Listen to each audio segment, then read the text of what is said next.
If you're feeling fatigued, you're about to get your afternoon boost with Tony Gwynn Jr.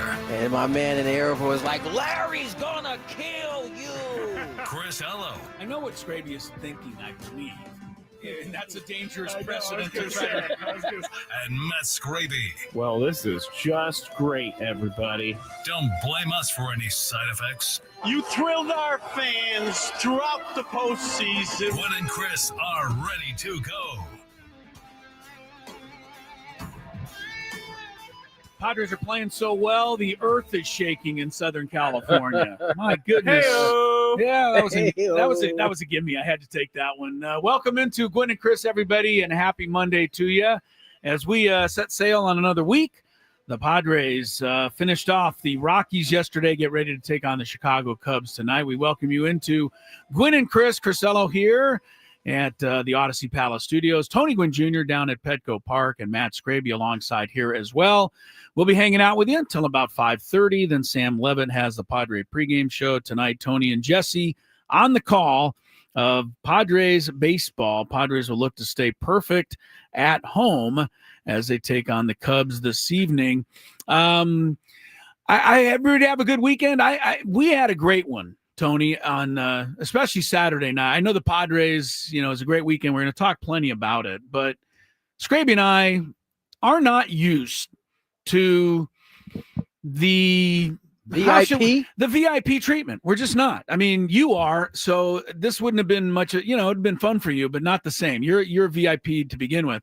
Scraby and I are basically second class. Tony's shaking his head, by the way. Right, yeah, I know. We're second class citizens. VIP. We're second class citizens. Everybody knows this.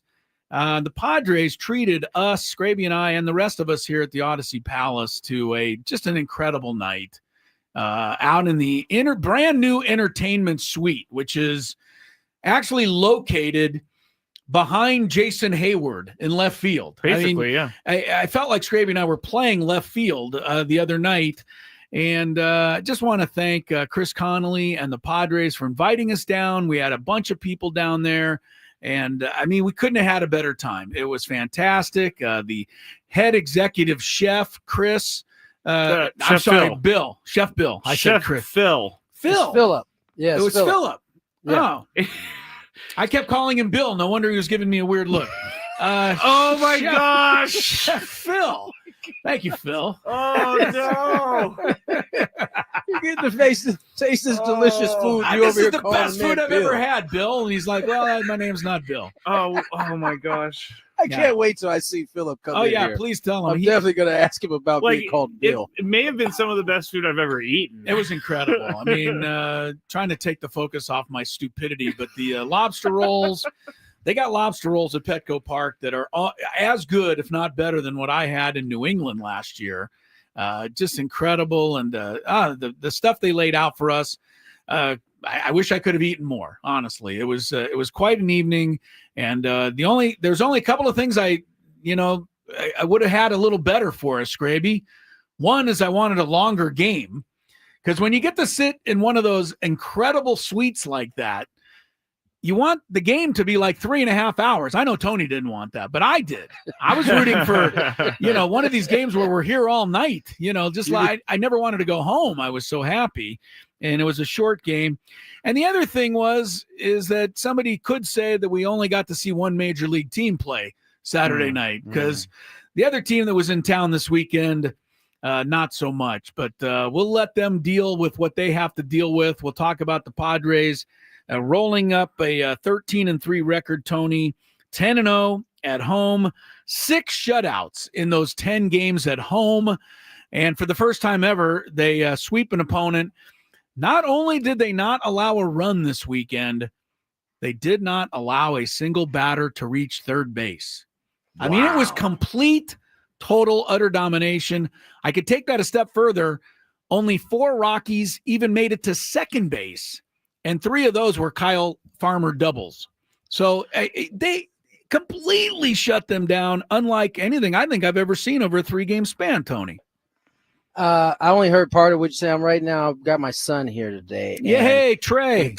The Cubs are taking early BP. My man Quentin Berry took Trey so he's out here chasing these big league pop-ups. That's awesome. And he caught his first one about 5 minutes ago, which he's pretty excited about. Yes, he should now be. To your question, or to what you kind of were referring to in the who was that, the Rockies that was in town? The domination, yes. Yeah, I mean the Padres took care of business like good teams do. That Rockies team was, without Doyle, who was probably their best player. Yeah. They just aren't. They're not very good right now, and the evidence of that was I believe it was the first night. Goodman gets the catcher's interference, which would have been a double play and kept that inning. That inning would have ended. Yeah. Instead, turned into a 5-piece on you, and that's what kind of thing that happens to bad teams, right? Give you a good example. Michael King in Oakland, getting squeezed for most of that outing. As bothered as he was, he didn't really ever show it. Mustered up, got through what he could. Flipped that to last yesterday. Freeland getting squeezed. I think he had a right to be irritated, but his irritation unraveled on him, yes, and it just seemed like he was never able to get composure. So much so on a bump play that is easily your Gold Glove third baseman's play. You try to make some, I don't know, backyard type of pickup throw to first. And if you guys could have paid attention to McMahon's face the whole time it was happening, it was just like, I've seen this before. This is irritating. Like, we're already losing. You're making this worse because you're frustrated. And but to me, it was a really good display of two teams that are in completely different places right now in their processes of winning. Yeah, well said, Tony. I mean, the biggest disappointment I had yesterday was that Michael King didn't pitch a no-hitter. And I mean, you can't normally say that about a major league game. But when you're watching the first 3 innings and they're making such soft contact, if they make contact at all, and through the 4th inning, 12 up, 12 down, nobody even hitting the ball. Finally, I think it was Tolia rolled one up the middle. That broke it up. But then after that, they didn't, hit the ball for another 4 innings. So it was just, I mean, he was toying with them yesterday. Think about the 2 no-hitters the Padres have had. What do they have in common in terms of the teams they were playing? The teams were not good. Yes, they weren't good from a standpoint offensively. Like there was, I remember that Ranger game. They didn't have any plan. They were just up there hacking away. It was the same thing yesterday. Michael King could have certainly without that rollover, could have certainly found a way to go no. Yeah. Same thing for Ceases. They had no plan against Ceases. It was just like, man, let's go up here and just try our best today and get there. That's not going to get you a long way at the big league level. And so Padres took care of business. I think that, to me, that was the takeaway. We've had this conversation too often about bad teams coming in and Padres not. There was no evidence of that in that 3-game series. Agreed. Friday night, I mean, it was all Nick Pivetta. 3 hits, 7 innings. The main thing, 20 of 25 first pitch strikes. Randy Jones, he said it a million times. He said it once, or the other way around. Best pitch in baseball is strike 1. And Pivetta was in command. Saturday night, Fernando hits the first pitch of the game out of the ballpark. He catches the last pitch of the game to save the game in right field. Chris Bryant can't ever hit the ball, but he did that time. And, man, what a play Fernando made, because that ties the game if he doesn't catch it. They had 2 men on. So, I mean, you got to give Fernando the credit there.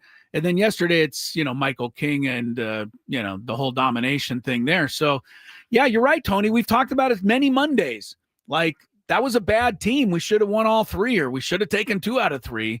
This Padre team is not messing around right now. No, they're not. They're playing really good baseball, whether it's the starting pitching, pitching so well here in San Diego, whether it's the offense. Yes, Toddy's off to a great start, but, I think it's up and down the lineup. They're getting contributions from different guys, very similar to what they got last year from different guys. That, you got some guys down on a night, or there's some guys flipping in there because it's a righty or a lefty. They do their piece. And ride the wave. I can't guarantee. I don't think anybody can say that this is going to last forever. It would be nice. Don't get me wrong. But you just enjoy the ride while you're on it. Yeah. I mean, to put it in perspective, they're 13-3. So they're 1/10 of the way through the season. This projects to 130 wins. Probably not realistic. So let's just have it while we can. And also, look, you're a game and a half on the Giants. The Dodgers have lost 6 of 9. Anybody upset about that? They're 2.5 back. So, that's happened at the same time while the Padres are rolling. But tonight they get the Cubs. Okay. The Cubs they're a plus 43 run differential. That's best in baseball. Second place is the Padres at plus 30. So Cubs, present a challenge. Let's put it this way, Tony. If they pitch 3 straight shutouts against the Cubs, then I think it's time we can, start securing World Series tickets. So that's what happened was insane, but hopefully they keep it going. I mean, 6 out of 10 shutouts at home. And I think one last thing I wanted to mention as I steal everybody's thunder. I'm sorry about that. I'm so excited in the first segment today. They are not usually when you win 13 out of 16, all systems are clicking. The Padres right now are without Jackson Merrill, Jake Cronenworth, and their number 3 starter, or maybe higher, Yu Darvish. So they're not even at perfect health right now, and they're doing this. So that is, to me, is another benefit of what we're seeing.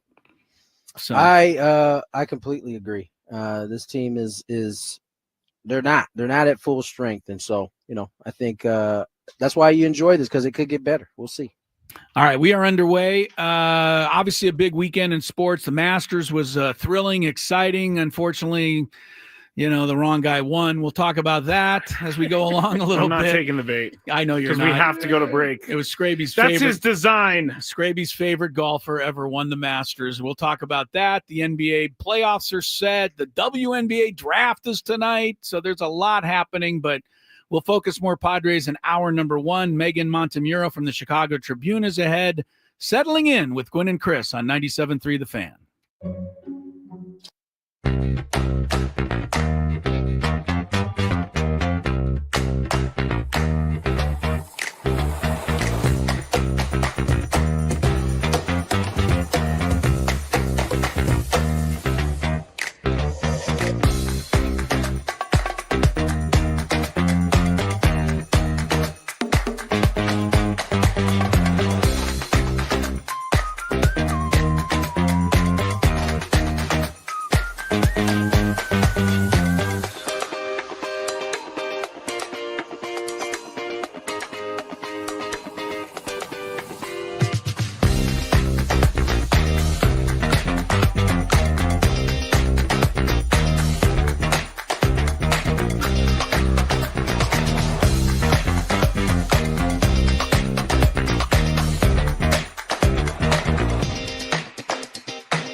2:17 on the clock. Tony Gwynn Jr., Chris Ello, Matt Scraby.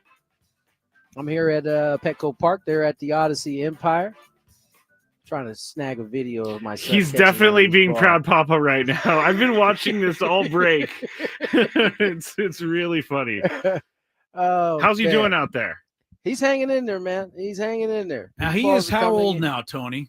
He is 9. He's 9 years old. He's out on a major league field, and he's trying to catch major league fly balls. I mean, he kind of has the pedigree for that. Yes, he does, but that's still pretty good. Well, listen, at 9, you're not going to catch a lot. I remember that was the age my dad allowed me to come because that was the first time he felt like I could at least protect myself a little bit. Like, yes, that's what I'd be worried about. Yeah. And so it took, but I will say this. I don't know that I realized it at the time, but once you catch one of these, there ain't a little league ball.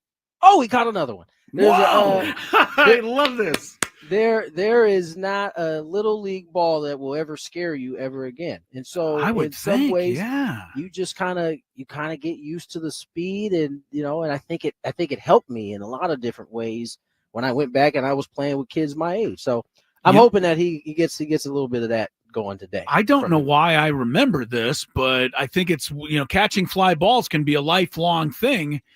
When I moved to my new neighborhood as a 10-year-old, Beverly Hills Little League, I had to try out for the Little League. I know. Sorry. I am. And that's the way I am. I had to try out because they had a major league Little League and a little minor league Little League. So you had to show how good you were. Yeah. And so all the new kids had to go out there and show what they could do. Oh, yeah. Yeah. And this is assessments. Right. And I knew I was good enough for the major league Little League. But the first fly ball they hit, I ran straight in, and it ran straight over my head. You still remember it, huh? I still remember it because I was like, please hit me another one, right? Because I thought that was it. I was going to be doomed to the minor league segment forever. Sprinting in. And the ball right over. So, this is a big thing for Trey to catch, like you said, catch a major league fly ball out there. That's impressive. When you're 9, it's a huge deal. Like it is. Oh my gosh, I just caught one of these balls. It would be a huge deal if I caught it. If they let Scraby and I go out and shag fly balls tomorrow, we need to make this happen. I'd be pretty excited to catch one myself. So I can't tell if it's embarrassing or if I'm just bad at baseball, but Chris has seen me drop a really easy fly pop up to first base. Basically, I dropped it. It is embarrassing. It was very embarrassing. We definitely talked about that a couple. Yeah, times. There was another time where I played like hardball, like real adult league baseball, I guess is what you call it. When was this? Oh, years and years and years ago. Oh. And I was actually pretty good. But the first fly ball that came out to me, I completely misjudged on the sky. And I ran so far in, and then I was like, wait, where'd it go? And it landed like 30 yards behind me. Yeah. But we were at the game the other night, and Chris and I were watching some of the pop flies and fly balls that were coming out to left field. And I'm like looking up there because we have the exact angle as the outfielder.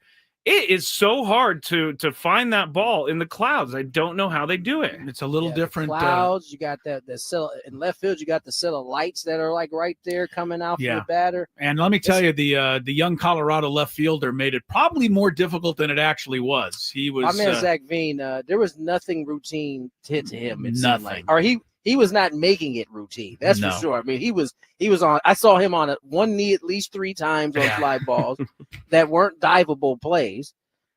He had a couple where he ran in and had to kind of like jackknife himself to make the play play on Tony. A routine fly ball. He looked lost out there. Completely lost. He did look a little lost. I think, and I know Brenton Doyle didn't play, so that's something because he's a good player. But a team that can't hit like that, and a team that we know can't pitch, and a team that has one of the worst bullpens ever assembled, it's early, Tony, but I think they're a threat to the White Sox record last year. You think they're? I really do, huh? and not only they're gonna have to get on some heaters here, and not the kind of good ones. Right, they'll have to lose 15 in a row, which I think they can do. And the reason I think they can do it is because of the division they're in. Like they just went to LA for the next 3 games, so they may not score for another 3 days. They probably might be a little angry right now too after getting hopefully. by the Cubs. Yeah, hopefully. Oh, the Dodgers will be, yeah. Yeah. No, but I mean, look, the Rockies have to play all 4 teams in this division 13 times. That could be 50 losses right there.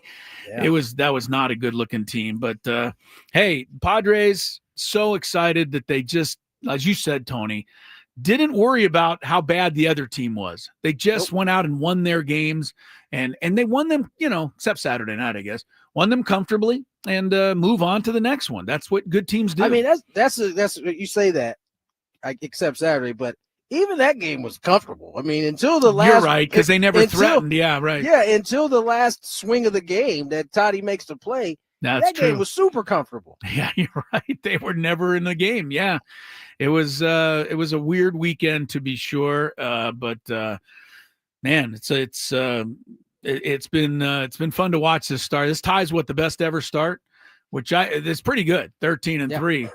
That's pretty good. It's really good. It's really, really good. Now, if you're looking for an amazing start, I've been thinking about the 84 Tigers. Now, people remember the 84 Tigers in the sense that the Padres played them that year in the World Series.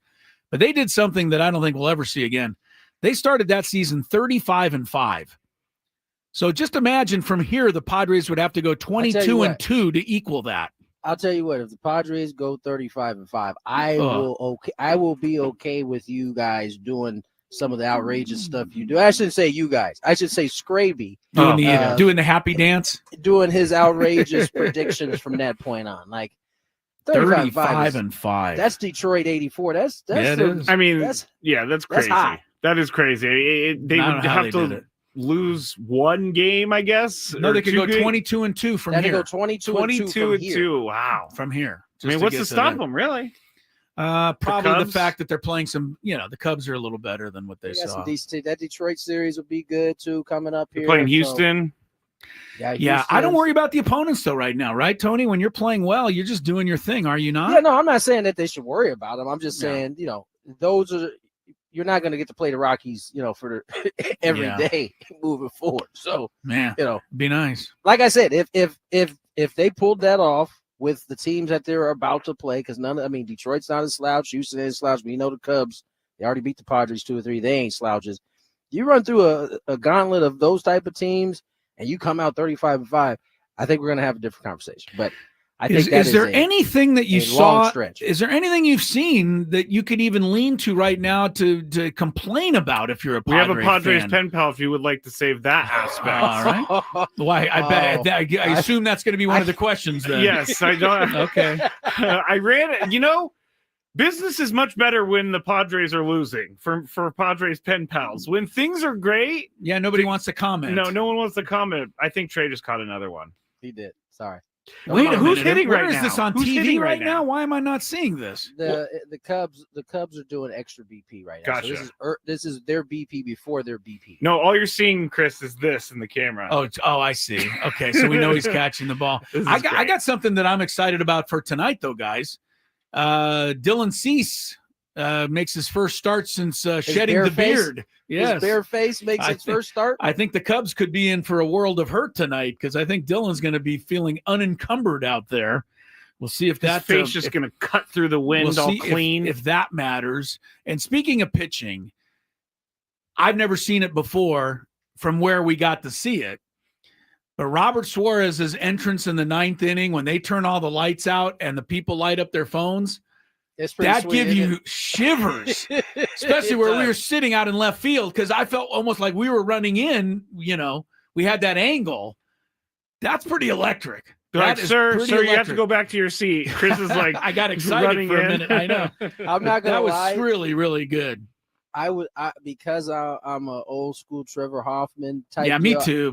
I was kind of hating early, like, this is all right. Yeah, but it's more really you're good. in the building, it's pretty cool. Though they turn those lights off and those phones pop on. And he goes running in, and then the funny thing is that the camera guy's running in behind him because he has to show us on TV what it looks like. Hey, look, the cameraman in 2025, they got to be in shape because you got to make that run from the bullpen all the way to the mound. That's a long run. Well it done. Is a long run. Maybe we should say one last thing. The entertainment suite where we got to sit, is available moving forward Yeah. for people who want to try to rent it for a party or Yeah. I'm not an gonna lie. You event. guys look like you were having a blast over Never there. wanted to leave. We were like I having a said. blast. I'm not gonna lie. And either. Mud and Don were broadcasting right above us because they were broadcasting from the Yeah, Western. they look Supply. cold though. You guys look like you were having fun. Nah, we weren't They cold. look cold. Yeah, up they there. did look cold because it was Nah. kind of chilly, but where we were, we had a nice little warm area inside. Chef Phil came down and Phil, spoke with us. I'm going to go apologize to Bill myself. His name is Phil. I know. One of these days, you guys will get old enough to where Bill and Phil can sound the same, I guess. You know what's funny?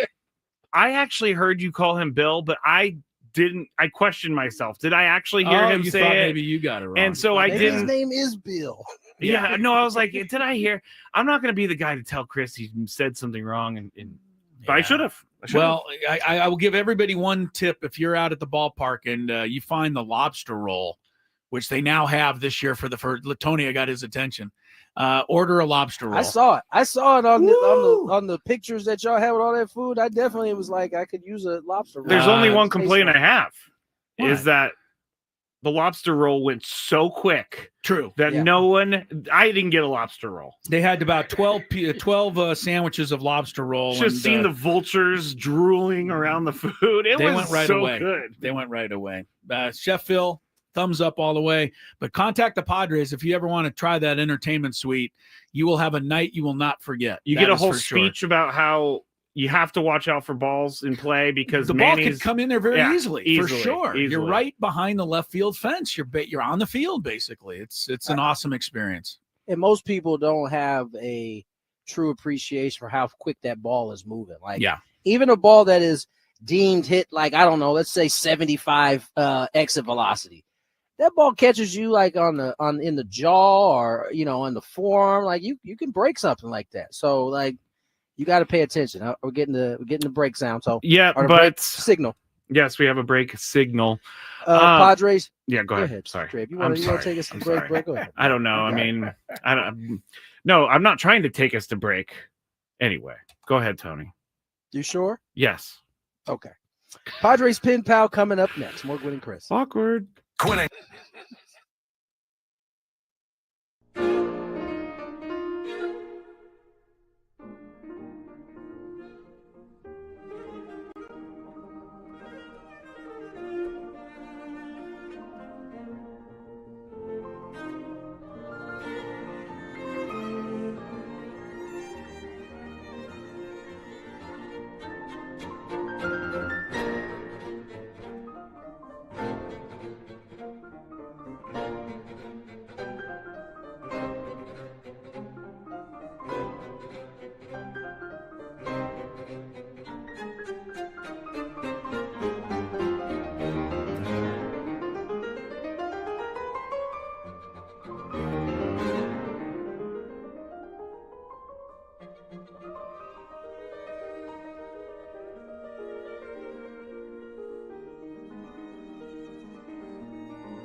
Gwynn and Chris Crisello, Tony Gwynn Jr. down at Petco Park. Tony's having quite the afternoon. He's watching his 9-year-old son, Trey, shag fly balls out there. I'm excited about it, and I'm not even his father. So I imagine his father's really excited about it. Scraby's alongside. Padres, all is good, except, look, they've got injury problems, despite the fact this incredible start. We talked about Jackson Merrill won't be back till this weekend. Jake Cronenworth will be due back this weekend, but we don't know for sure if he'll be ready. Darvish is anybody's guess. And now Brandon Lockridge goes on the injured list. Strained hamstring yesterday, trying to run out a ground ball in the late innings. And he has been put on the IL. And finally, at long last, Poway's own and USD's own Connor Joe has been called to the big league club. So Padres making that move just a short while ago. And that comes in just ahead of tonight's lineup, which I think Scraby has handy over there. Thank you, Chris. You're welcome. That. Fernando Tatis Jr. leading off, playing right field. Luis Arias, first base, batting second. Manny Machado, third base, batting third. Gavin Sheets, DHing. Cleaning up, Xander Bogaerts, shortstop, batting fifth. Jose Iglesias, batting sixth, playing second base. Jason Hayward, left field, batting seventh. T. Wade, playing center field tonight, batting eighth. And then Martin Maldonado is catching, batting ninth. And we all know Dylan Cease on the mound. All right, very good. So Tyler Wade gets a call in center field tonight. Tony, what do you, just real quick, you're a center fielder. I mean, you might be pressed into duty here if we're not careful, but do you think Wade plays the entire time in center field, or do they move Jason Hayward, who's played there before? I mean, they don't have a center fielder, at least until the weekend. Oh, no, T. Wade's going to probably be the guy. Okay. Until he proves otherwise, and I think he'll be fine. He's played the position before, and he understands it. I think he's kind of been one of those guys that plays multiple positions, center field being one of them. He played a little bit. He had one start out there last year, if I'm not mistaken. So I think that the Padres, this is the depth that we talked about throughout spring training, unfortunately, is being put to the test here pretty early. Yeah. And so you get an understanding of how good your depth is. And right now it's past all tests. That being said, you're now into, in terms of depth, you're now into the third piece in center field. Yeah. How do you start to see some effects of that? I think offensively you'll be fine. I don't think there's much of a trade-off between Brandon and Tyler in terms of offense and what you're getting. Now, Brandon's a true center fielder. And so, the defensive side will be the thing that I think we'll be paying attention to. Outside of that, everybody else has held serve and some. Jose Iglesias has done a terrific job filling in for Jake Cronenworth. And it's hard not to think about the likes of Donovan Solano or David Peralta last year, when no one expected anything from them. They came in and held the fort down and some. And that's, so far, so good for the Padres. Agreed, Tony, 100%. And now Connor Joe will get his shot. I imagine we'll see him in the lineup tomorrow night, because I'm pretty sure Imanaga, the lefty, is pitching for the Cubs tomorrow, if I'm not mistaken. So that means Connor Joe would get the opportunity. All right. Scraby's got a Padre pen pals. Do you want to do that, or do you want to because I think if we get on the Masters right now, we may go on for 10 or 15 minutes and miss the pen pals. That's the only thing. I know you want to talk about Rory. You want to give a quick salute to him before you get to the pen pals? Or do you want to get into the nitty gritty with your boy Rory? Yeah. Let's we could do pen pals later, Chris, because the pen pals. See, this is how serious he is. This guy never wants to move his schedule. I said it's supposed to start at 2:30, and so he usually wants to hang to that. But today his boy won, so he's willing to call an audible. Well, you're also going to go down here from Mike Schultz, so I got to get your thoughts. Chris and I got to get your thoughts on the Masters. Yes, but if Tony's not here for the pen pals, it loses a little steam, does it not? I think we're Gosh, He I am wants to talk stuck in. about his I am boy stuck. Rory so I am bad. stuck. Everybody. Why don't you move your daily gambit? We could talk about it the next segment. Okay, there we go. So we'll move the Masters talk to the top of the hour. Scraby, you can hold off for 15 minutes, we hope. Yes, I can hold on for 15 Look, minutes. everybody already knows who won the Masters. People want to know what we're going to do moving forward with the Padre Pen Pals. You guys are correct. Just Okay. give me a second because I'm still trying to find the Open. Get it locked in. Things Scraby. haven't gotten any better this week so far. And you pushing the right buttons? All right, here it is. It's time to ask the experts, Padres fans. I was hoping maybe you can bring a little insight into it. Write us, tweet us, Facebook us, send a carrier pigeon for Chris. He thinks they're cute. Padres Pen Pals begins Hurt the pelota big time. now on 97.3 The Fan. Thank you guys for pointing me back in the right direction. This is obviously the right move to make right here. We have all day to talk about Rory McIlroy, but we can't say that we can talk about a 13-3 Padres team every single day. And let me tell you, it's been tough to find any sort of criticism out there, which is shocking, to be honest. Like, there's always something that these people pick out, and no one's picking out anything right now. So this is going to be a very, very positive Padres pen pal today. And we're going to start with this one. And Chris, you're going to be up first. We're going to start with the most negative question I got. And it starts like this. Man, the Padres are playing so well, not even the haters can say anything about them. However, if we're being super picky, where do you think they could tighten things up a bit, Chris? Yeah, you got to be a little picky when you're 13-3. And I think when, to me, the base running has been, we talked about it, exemplary. Defensively, they've been great. Bullpen's incredible. There's a couple of guys that are going to have to pick it up a little bit. And that's the only thing I could say. And I'm looking at the catching position where I don't think Diaz is, driving the ball the way I think he would like to. Maldonado's hitting about what I thought he would. In fact, a little higher. He's 290 with the one home run, but he struck out 7 times. They're not getting much there. But most teams don't get much there. It's the 9-hole. Gurriel had a big hit yesterday, so maybe he'll, get going. You're forcing me to find something. I would say right now their right-handed lineup against lefties is not scaring anybody at the moment. Although yesterday, first inning, they put 4 right up on the board. So it's, that could be even argued. Yes. So I'm going to leave it there because I can't find much. All right, Tony, if we're being super picky, where do you think they could tighten things up a bit?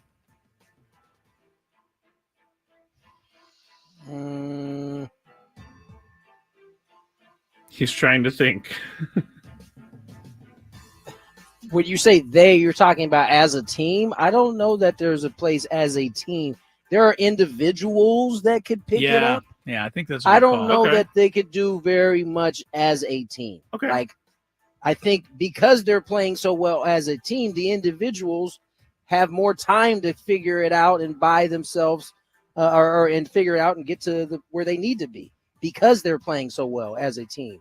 I guess I don't even really want to. The catching is interesting because what you're not getting offensively, you definitely are getting on the defensive side, and I would argue that they have had some timely knocks. Even Diaz to this point, he may not be hitting the ball the way he wants to, but he has certainly had some timely knocks. I guess you know what? I guess the bench. I guess that could be the thing that you say could improve, but it's tough to argue that one too. Yeah. Yeah, things are going very well for We're the on a Padres. 130 win pace. I like to, if we were on a 140 win pace, I'd be a little happier, Scrape. I got to be honest with you. All right, next one. Tony, you're up first on this one. Is it crazy for me to think Oscar Gonzalez is going to be a much bigger part of this team than he currently is? He's got power. He seems to take major league at-bats. Do you guys think he's going to serve a much bigger role than he is already doing this season, Tony?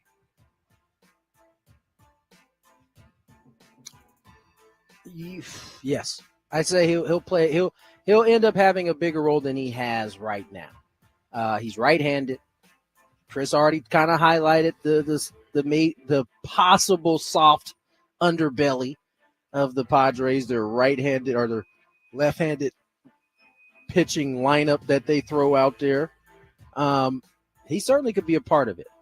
Now, the question is, where do you get that? You have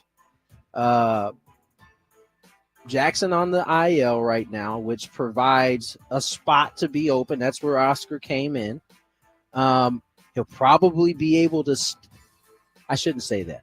It'll come down between him and Connor Joe once Merrill comes off, right? Because, at that point, I would assume Lockridge will still be on the IL. And so what does that look like? I think ultimately he does have a bigger role than he's had to this point. All right, Chris, Oscar Gonzalez, do you think he's going to have a bigger role going forward? I think it's going to matter what Jason Hayward does. I think it's going to be tied directly to that. And the reason I say, I think for now and the foreseeable time, even though he hasn't really warmed up, yet, Jason Hayward's still a veteran that, probably is easing his way in a little bit. Swung the bat, with the nice home run the other night. My point, he's going to continue getting the starts in left field against right-handers. I think Oscar Gonzalez will get his chance against lefties. If Jason Hayward doesn't keep up his end of the bargain, then you might see Oscar get some more chances against right-handers. So I think it kind of depends on Hayward. That's the way I'm looking at that. All right. The next one we actually had, we already answered the question, but we can still talk about it. The question was short and simple. When is Connor Joe going to be brought up? So he's going to be brought up today. So everybody predicted that right. But Chris, you're up first. What do you think Connor Joe? I'm coming up with a question off the top of my head. What do you think Connor Joe is going to provide for the Padres? Well, I think he's going to come in and hit. He'll play tomorrow. I think, like I said, against Imanaga, anything less than a 2-home run game would be disappointing for me. I don't know. I think he's going to contribute. I think Connor Joe. We talked about the depth. People are concerned about the Padre depth coming into the season, but what they didn't look at is the depth beyond the depth. Right, the guys they sent to them. I mean, still Edgie's still down there. Tirso Ornelas is still down there. A couple of other guys. The other guys have come up a little earlier. I don't know that they're yet decided on who the real 4 or 5 bench guys are going to be. But I like, because of the injuries, that a lot of guys are getting an opportunity right here to find out. So I think I like Connor Joe. You know that. So yeah. I think he hits against lefties. I think he can play some first base if Gurriel doesn't get going. So I think he provides a valuable commodity, and hopefully having him start the year in the minors, just gave him a spark. Gets him a little spark, yeah. So I'm looking at his stats in the minors for El Paso so far this year. He's hitting 240, 697 OPS. Numbers aren't eye-popping, but I know what they say about numbers. I can't take anything from them. Not those. Tony, what you got on Connor Joe? How's he going to help this team? I think we'll see. I think obviously there's a comfort level with Connor, right? Because he's a big leaguer. He's been up here. He's done it. But it ultimately boils down to what the production is on the field. He gets a fresh start, right? Clearly, I can speak from my own experience being sent down when maybe you expect it to be on the big league team. You go down there and you instantly like, I want to start hot. I'm trying, and that a lot of times leads to you starting slow. And so I won't hold him to the 240 that he's hitting there, because I know what it's like when, I don't want to say blindsided, but when you had expectation of being somewhere and it doesn't go that way, it does take a little second to kind of redirect your focus. And when you do, you want it so bad, sometimes you can, press too much. So I think ultimately the play will decide it, right? I'm not sure. I'm trying to remember who it was that came up a couple years ago. Remember when Azokar came up? Like, his play, I don't know that he had intentions to staying up at the. Are you okay, Scraby? Yeah, I'm trying to think of who it was. Did you hurt yourself over there? I said Azokar. Oh, but yeah. Okay, sorry. You all right? I'm fine. Yes, I thought you were looking for someone else that came up, and I was trying to No, rack it my was brain. him. He came Okay, up a couple all right. years ago. There was I don't know that there was intention for him to stay, but his play led to him staying pretty much the whole year that season. It's the same thing for guys coming up.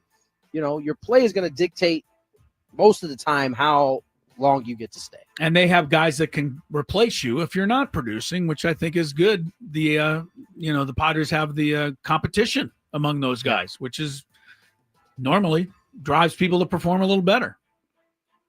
All right, I'm okay, guys. I promise. You just look like you might have been having a stroke there. I can see why that makes you think that. I was really thinking. I was You're like, like I one can't- eye closed. like, You're like, "Ah!" All right, here's some just fun ones to close it out. But this person said, I've been posting the standings every day the Padres are in first, and I'm getting pushback from some of my friends. They're saying it shows weakness to gloat over things like this early into the season. Tony, do you think it shows weakness to keep pointing out the pathetic Dodgers are in third place? I don't think it points out weakness. It just leaves yourself open to, catch one later on. You know what I'm saying? Like, don't let what happens if the standings all of a sudden flip after a week. As long as you keep posting it, then it's all good. I don't think there's any problem. But if you're only going to post the days that they're first, you just open yourself up to being ridiculed at some point down the line. Yeah, Chris. And by the way, if you have thin skin and you can't take that type of deal, you probably shouldn't be out there posting and doing this. Stay off the interwebs. Chris, do you think it shows weakness to keep pointing out the Dodgers in third place? No, it doesn't show weakness, but please stop doing it. Why? I can't stand stuff like that. I get nervous. Look, when I Get have a nervous. not nervous, but I think the game's not over.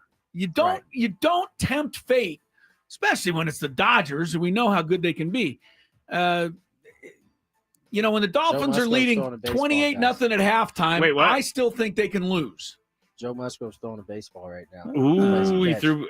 That's awesome. Warming up, doing a little warm up. No, that's Go ahead, fine. Chris, No, I'm just saying, when my team's up 28 at halftime, I still think they could lose. If the Padres are up 10 games going into September, I'm still going to think it could happen. Until they, put an X next to your name or clinch something, stop it with this. That is just Dodgers are in third. Knock it off. Depressing Knock it way off. of living. Sorry, that's how I live, baby. Depressing. Yes. Jeez. Yeah, I know you. I'm And the waiting for the bad stuff to happen, everybody. And you know what? When you root for your team, if they make a first down, you start boasting as if the game is over. Yeah, and that's why you're annoying as hell. Fair enough. Fair enough. I don't know where to go with that, so I'm just going to move on to our last and final question. Okay. You guys talk about the Padres and their approach when hitting. I am somewhat new to baseball. Chris, you're up first on this one. In the most normal person explanation possible, what is their approach? The Padres? Yep. I think hit the ball where it's pitched. And so I'm Explain. all right. I'm trying to be as simple as possible. If you're a right-handed batter and you're looking in from center field, you're watching the game, there's a right-handed like Manny, somebody's up at bat. If the pitch is coming to the inside, then pull it to the left field. If the pitch is coming toward the middle of the plate, send it back to the middle. And if the pitch is headed to the outside part of the plate, send it to right field. That's as simple as I can make it. I don't know if it's that simple to them, but that's what I would look for. Okay. Tony, how can you explain the Padres' approach in simple person and normal person explanation? Not the other way around. It's simple person. Yeah, not that one. Not that one. I think Chris is that's an accurate way. Yeah. I would add that they are trying to hit line drives from the left center field gap to the right center field gap. That also is added to that philosophy, hit the ball where it's pitched. All right. That's it for Padres Pen Pals. When we get back, I believe we're going to talk a little Masters. Can't wait. You sound like it. Next on 97.3 The Fan.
We are ready to go, and I have to say that might be my all-time favorite segment. The that we've bank ever teller done. segment. The discovering how much of a mark you were, like in real time, was really priceless. Like I think Chris and I were listening to the story at the same time. And I think the same thought was going through our head. I was like, oh, wait a minute. Like every story, like they're singling you out, like they're coming to your window. It was priceless to the people taking advantage of him as well, Tony. They found that story to be priceless also. You know, I actually met up with a friend yesterday at the game, and she worked with me at the bank back in the day. And she reminded me of another story that I am not going to tell you guys anytime soon. Let me tell you that. It would only further our point. Proved our point. And this was an inside job type thing too. So I'm not going to give you any more. Right. Yeah, let's leave you be. All right, well, we got to give you the floor anyway, because this segment is really dedicated, yes, to your guy, Rory McIlroy. This guy has disappointed at times. He's stuck his foot in his mouth at times. He started to disappoint yesterday, but he figured it out. He gets the green jacket, and my man Matthew Scraby is elated that his guy, Rory, has a green jacket. I've been a fan of this guy since he got on the PGA Tour. I thought it was amazing. He was as good as he was when he was like 12. His swing has always been perfect. He's 5'8", 170 pounds, but he can hit the ball as far as anyone on tour. I think this win might be one of my favorite golf tournament wins ever in my life that I've watched. Even more than the Tiger ones. This Rory one was up there because I kept getting text messages from people. He's choking. He's choking. You almost got one from me. I was waiting for one of you guys to say something. I kept getting, oh, there he is. He's choking. And I kept saying it's not over until it's over. And then he choked 2 more times. And then he finally did it. And here's why I love Rory McIlroy so much. Please, because he has a bunch of flaws in his character. He totally does. But I think what outweighs everything for me is that he really does care about the PGA Tour. And he actually cares about history, and he cares about how he's going to leave the tour when he's done. And I think that it took all of his time before being on the board, trying to get things worked out with Liv, trying to be the spokesperson, that he stepped away from all of that and he focused on golf. And I mean, that shot on 15 yesterday when he was behind the tree, par 5 downhill with water in front, and he just hits a perfect shot about 8 feet away. He missed the eagle, but he made the birdie. Yesterday was a fun day. I thought it was a really enjoyable one too, Tony. The Masters. Yeah, for all of the bad shots he took yesterday, he knocked some he hit some really good ones too. And you know, I don't know that I can say that I dislike Rory, because I don't dislike him. I just, you know, he's just like he's a goof sometimes. He just says things that just, you know, it's like, what? He's done some things in the past, you know, personally, in his personal life. He's definitely done some shady things in the past too. I mean, dipping when what was that? Was that a couple years ago? He just bowed out the tournament. Like, I'm out. It was the Honda Classic. He said he had a toothache. That's a shady character flaw there. Like, I'm out. I don't want to play anymore. I'm good. Yeah, I agree. And, I mean, and you know what? He's also somebody that everybody wants to talk to because he's one of the top players. But if he doesn't play good, he takes his club and he goes home. And I just think it's very immature. Okay, that literally happened once. That's happened. It happened the other day. It happened in the first round when he had 2 double bogeys at the end of his first round. I've been trying to get Chris to realize that this is a much bigger thing than Rory McIlroy. It's the players versus the media in golf right now, because the media is pushing the players to give them everything. The players are like, can I have a few seconds after the round? No? Okay, then I'm leaving. Take a few seconds after the round and say a few words and go home. They opened up this Pandora's box. So now you can't now go put it back in now because you had a bad outing. Like you wanted to give the access because you wanted the things that came with that access. Now that you got it, you can't like reverse course now because you had a bad round. I would be Just a saying. liar if I didn't say that I don't agree with that, because I do agree with all of that. I just think with it's becoming a bigger deal. I think there's a different reason behind it nowadays. But anyway, Yeah, maybe so. It doesn't I just change. think- Go ahead, finish well, up. I just think that someone completing a career Grand Slam after having lost the Masters, the way he did in 2010, and then to come down the stretch and go down, like it wasn't even like he was leading anymore. He was behind, and he still had to hit all those shots. That's why I love Rory McIlroy. Well, Crunch time. I don't love him, but I loved the Masters yesterday because it was incredible for the reasons you just stated. Yeah. The guy had a 5-shot lead with 8 holes to play. It was basically over. And before you could say it was over, he's hitting a ball into the creek that even I would have hit it over that. I know, right? I mean, know. it was such a terrible shot for a professional at his level. And then meanwhile, Justin Rose is rolling in 70-foot putts. Yeah. And the 5-shot lead disappears in less than 5 minutes. It did. And so It literally did. I turned my Right? head to do the inning. I turned back around and it was a 3-way tie. Right. It was incredible. And then you said it too, Scraby. He made so many bad shots, but for every bad one he made a good one. And it was incredible. Right. He made a great one, and then he would make this awful shot, and he'd miss a little putt, and then he'd come right back and drill one right next to the hole. So it was exciting. And then to get to 18, and he's got it, and Jim Nance had his call all ready to go, and it's Rory for the He Grand did. Slam. Blip, and he blows it right past the hole. You're like, geez. They jinxed him because here's a broadcaster jinx. They put up on the screen, and it wasn't for putt to win the Masters. It was putt for career Grand but Slam. they put the same thing up there in the playoff. I noticed it, but he couldn't miss that one. He was so close. Can you guys imagine you go down 18, you bogey, now you're going to have to go do a playoff. You and have to play 18 again. You have to hit a shot, the narrowest shot on the golf course, and both the guys That shot on the tee on 18, Tony, when you look at it from behind, the way they show that, and the people are lined up along the fairway there. First of all, I'd I be think people nervous are as too hell close. because I know they're way too close. They're way too close. Move back. I'm sorry. They should have to That's give right. way more space. There's I would be freaking out Me if there too. are people that somebody's going to die. If Somebody's we gonna die. played a celebrity pro-am at the Masters and they lined up like that, I'd be like, They've been lining up like that for I 80 know. years. Well, they It's can too do bad. that There's- for those guys. There's way more people now, it feels like, than there man. has ever been. But there were I mean, so many. Yeah. I looked at one point, turned back to look to see where they were, and I think it might have been Rory setting up to take a shot. And I'm like, yo, like there is just, this is ridiculous. There's no way I could play golf. I can't play golf with no one there, let alone a billion Can you people imagine that? watching everything you do. I know. Like Rory and Justin Rose are very good friends. They've known each other forever. They played on the Ryder Cup It was teams very, together. very respectful. How the did- way Justin Rose greeted him after he won. Yes, and Justin Rose is a class act, and that's what he does. But I mean, how do you conjure up the anger or the? He didn't have any anger to Justin for Rose. it? No, he didn't have any anger to Justin Rose. He wasn't playing with him. He had all his anger to I'm DeChambeau, talking in the playoff. who he That's true. buried along true. the way. That's true.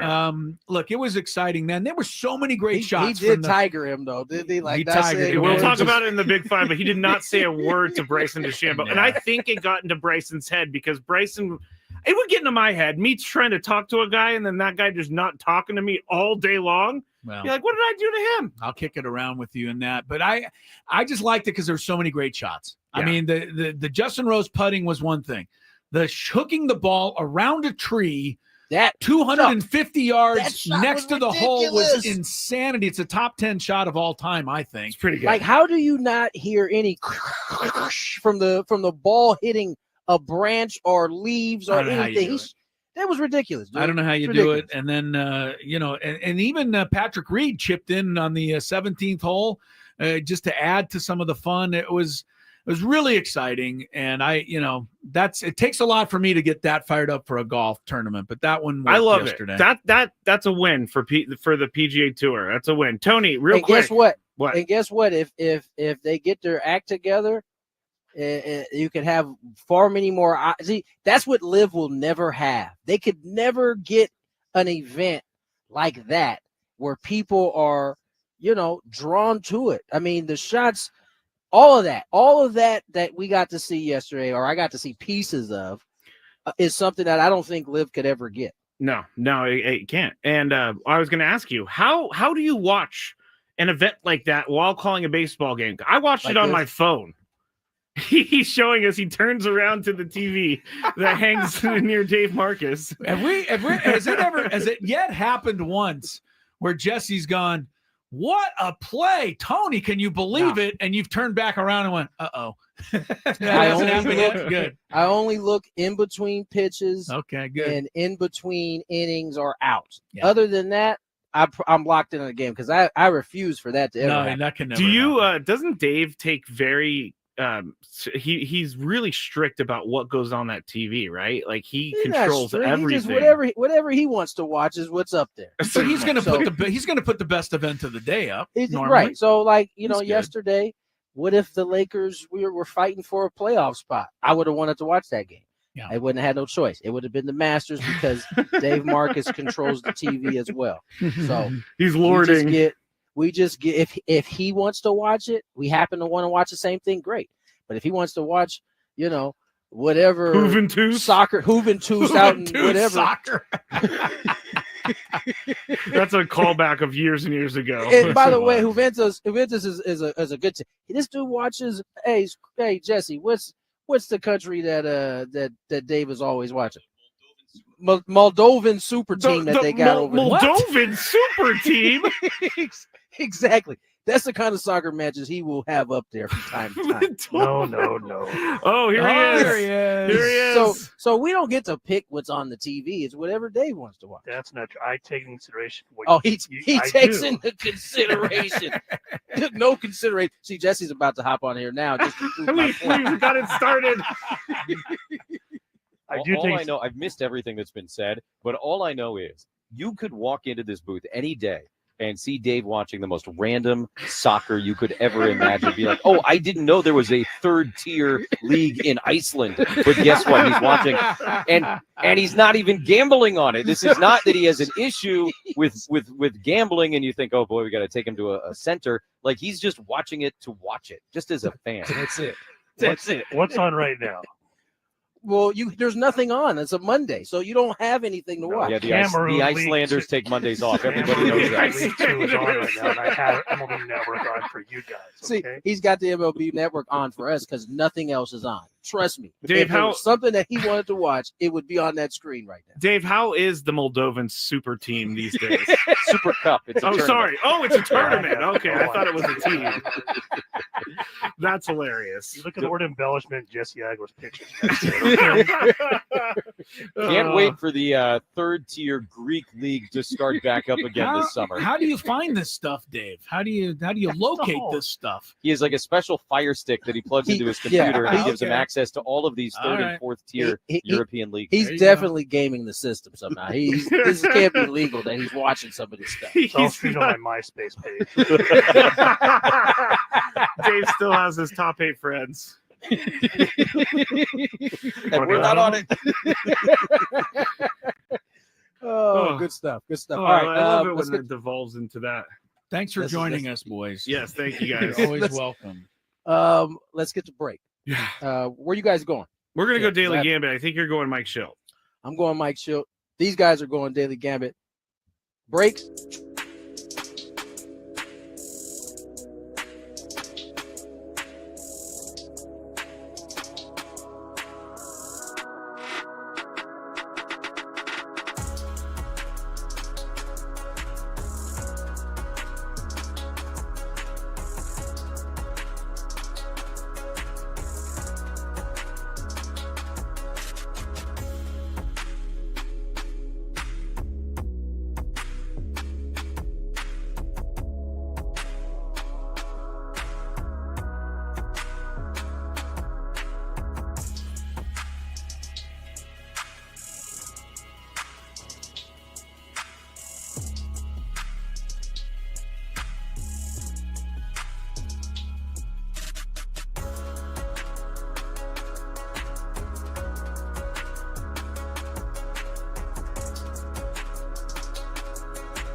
Cubs. Sam Levitt's pregame show is a couple of hours away.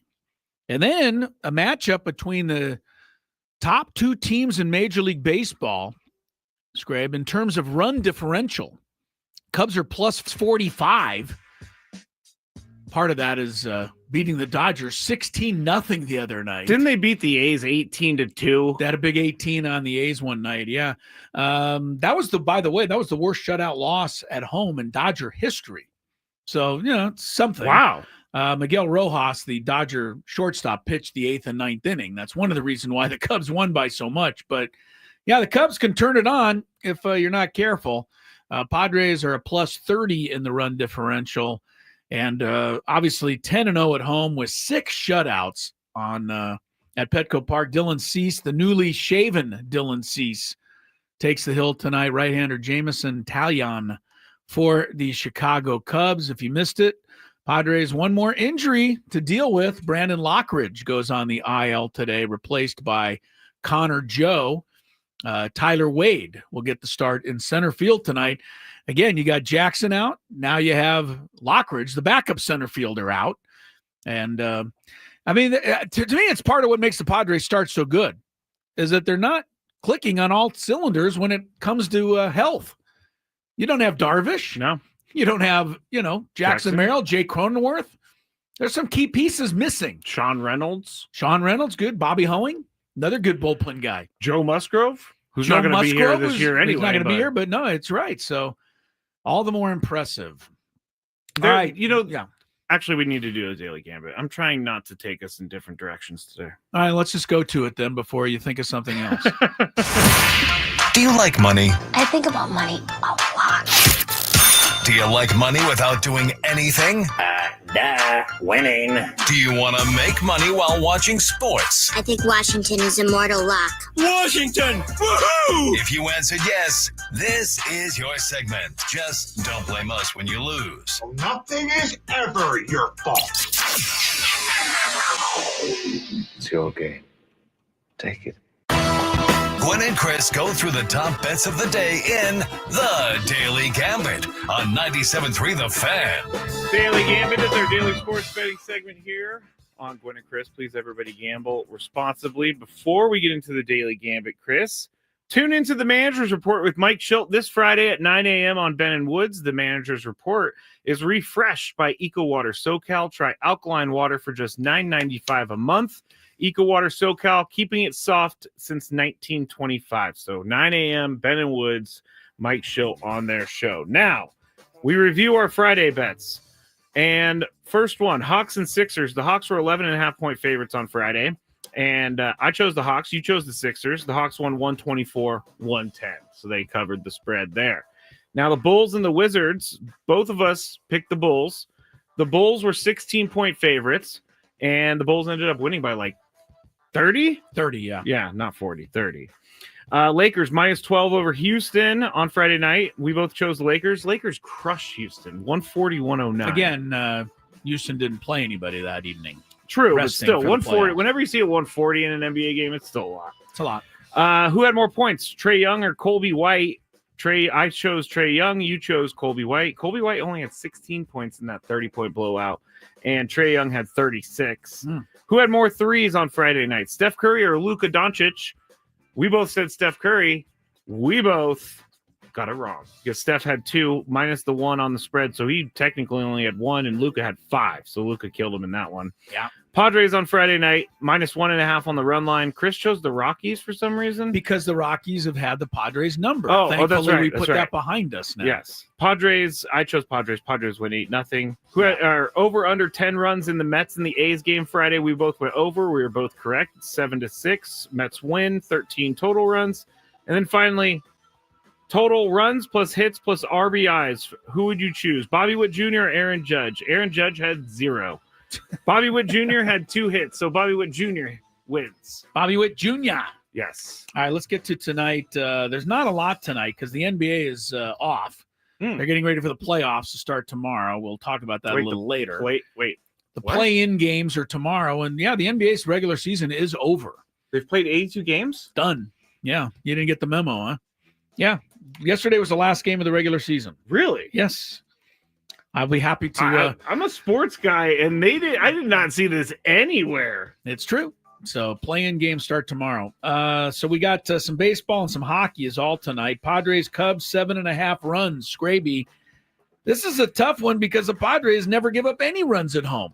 Yeah, it has been that way. So you'd think you'd bet under, but 7.5 isn't very many runs. I think the Cubs have a talented lineup. Padres have a more talented lineup. It goes over, but the Padres win. You're going to go over. I'm going to go over too. I just think like it's 5-3 at least. Until Dylan Cease, really locks in. Maybe tonight will be the night. Speaking of Dylan Cease, who has more strikeouts tonight? Dylan Cease or Tarek Skubal of Detroit, who's pitching in Milwaukee tonight? Skubal versus Cease. I'm going to say Dylan gets it to God. He's not been, the Dylan Cease of old yet. I'll say Dylan tonight. Skubal's pretty much an automatic. Out of Dylan Cease's 3 starts, he's had one really good one. I feel like he's alternating, and he shaved his beard, so I'm going to go Dylan Cease. Yes, I'm believing in the beard, or believing in the lack of the beard. I almost shaved my beard over the weekend because I had such a bad performance last week, but I got scared. Right, yes, it might have worked. Scared. All right, this one seems totally wrong. Dodgers, Rockies tonight in L.A. Okay. Shouldn't the Dodgers be favored by at least 2.5 runs? I mean, considering the Rockies are unlikely to score at all. They never do that, though. I know. So all you have to do is give 1.5 runs. Seems like too good to be true, doesn't it? Yes. I'll take the Dodgers. I don't see how that's not going to be an easy win. Scrape? I'm with you. Okay. Giants are in Philadelphia. The Giants, by the way, keep playing great. Yeah, they do. They took 2 out of 3 from the Yankees this weekend in the Big Apple. They're a 1.5 back of the Padres. Tonight, they're in Philadelphia. Another tough matchup. Giants are favored by 1.5 on the road. I don't. That's surprising. That is surprising to me. Taijuan Walker pitching for Philadelphia. Rookie Landon Roop pitching for the Giants. I'm surprised. I got to take Philadelphia. Yeah, me too. Here. This is a no-brainer to me. All right. LA Kings tonight are in Edmonton. This is the final week of the regular season. These two teams are already locked in to play each other in the first round of the playoffs. So tonight's a bit of an exhibition game, but it's in Edmonton. Can you imagine the Kings having to fly all the way up there for a game that really doesn't even matter? Kings are favored. I hear it's lovely in Edmonton this time. It might be lovely. It's just far away. It is kind of far. 1.5 goals. The Kings are favored, Scrabe. I will go with Edmonton. I will too. We have agreed on every pick so far. Oh, which has never happened. That's crazy. All right, here's the last one. 2 worst teams in the NHL tonight. Who scores more? Blackhawks at Montreal or your Sharkies at Vancouver? It's very sad how the Sharks have fallen. Sharks are even worse than the Blackhawks. I'll take the Blackhawks. You'll probably take the Sharks. This will be the one we disagree on. All right, that's what I'll do. All right, we'll take a break. Bottom of the hour. When we come back, talking about these Cubs that are in town with a good reporter from the Chicago Tribune, Megan Montemuro, will get us ready for this series when we return on Gwynn and Chris. Coming up.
Scrape. I'm just trying to get ready for next Thursday. Yeah. When you and I will be hosting the NFL draft coverage show. Braden Soprano will be with us. We'll have every pick of the NFL draft. So if you're out and about. First round. Right. Yeah, right. Well, we're all sitting here for 3 days. Yeah, no. Well, Thursday night, it's just the first round. Just the first round. Right. So that's all they do. Is Padres off day, so why not? Yeah, we'll be doing the NFL draft coverage next Thursday nights. Make sure you tune in. And like I said, if you're out and about, you're an NFL fan, you won't miss anything. Put us on and get your stuff done, and you'll be able to keep track of the draft. I brought up the Dallas Wings because the WNBA draft is happening in about a half an hour. Dallas is the first pick. Paige Beckers will no doubtedly be taken, the UConn star. Interesting thing, Scraby, she just signed a 3-year deal for $330,000. And that covers just 10 weeks of basketball in the unrivaled league. Yeah. She's making $110,000 a year. Her rookie salary in the WNBA will be $76,000 maximum. That sheds a light on where, things are. I look, I don't think I better be careful. I don't think the WNBA should make as much as the NBA. I know it's the same job. I get that. And I'm all for equality. But the NBA is just in front of more eyeballs and takes in a lot more television money and revenue than the WNBA. So I think that the fact that the pay is not commensurate is okay with me. But I don't think $76,000 is fair. It's kind of like they should make more. Paige Beckers, if she had another year of eligibility, would stay in school and get NIL money. Yeah, they should definitely make more. If you're the number 1 overall pick, it should be kind of like, in my mind, the NFL. When you draft, there's a scale. You're the number 1 overall pick, you get this much money. Same thing with Caitlin Clark and Angel Reese last year. They brought eyeballs to the WNBA. Paige Beckers will probably do the same thing. But but I agree with you. Like, they should not be paid equally because of how the leagues are what kind of money they take in. And the NBA is just so much more popular, but the WNBA is starting to grow in popularity. And as it grows, they should trickle that down. I watched 5 times more games last year than any other year. And I bet you I'll do more this year. I really like watching it more. But yeah, so I know I'm going to get a letter, or people are going to get mad, and you're being sexist. I really am trying to explain myself. I don't think you are. I'm all for equal pay, but the NBA just brings in more. It's like just the way it goes. What is is it the UFL, United Football League? Yeah, those guys held out because they weren't getting paid enough. It's kind of the same thing. The NFL makes so much money. The UFL doesn't make as much money as the NFL. So the UFL is not going to pay their players as much as the NFL is going to pay their players. Right. They could. UFL is never going to get there. WNBA could get there, but it's not right now. Paige Beckers' first pick. Second pick is projected to be a young lady from France named Dominique Malonga, 19 years old, played for France in the Olympics last summer and dunked in a game. That's interesting to me. She's dunking. She's 6'6", center. 6'6" and dunking, huh? Dunking. So, WNBA continues. I think that's also a problem with the game. That they don't dunk? Yeah, give them time. These kids are getting better and better. I don't like the just hitting the ball in the air a bunch of times and trying to get the rebound. I like dunks. I like stuff like that. I'm not saying I think people are due, and it's visually a little more pleasing to see a guy go up and slam the ball through. I'm trying to dance around like you are, Chris. People being angry with us. Yeah. All right. Well, then let's move on before we get in more trouble. Because look, anybody doesn't think I like women's basketball, you're crazy. I do it all year long. Yeah. How long have you been working with the women's basketball team? So I think I like it. All right. Let's check traffic then. Megan Montemuro from the Chicago Tribune gets us ready for this Cub Padre series.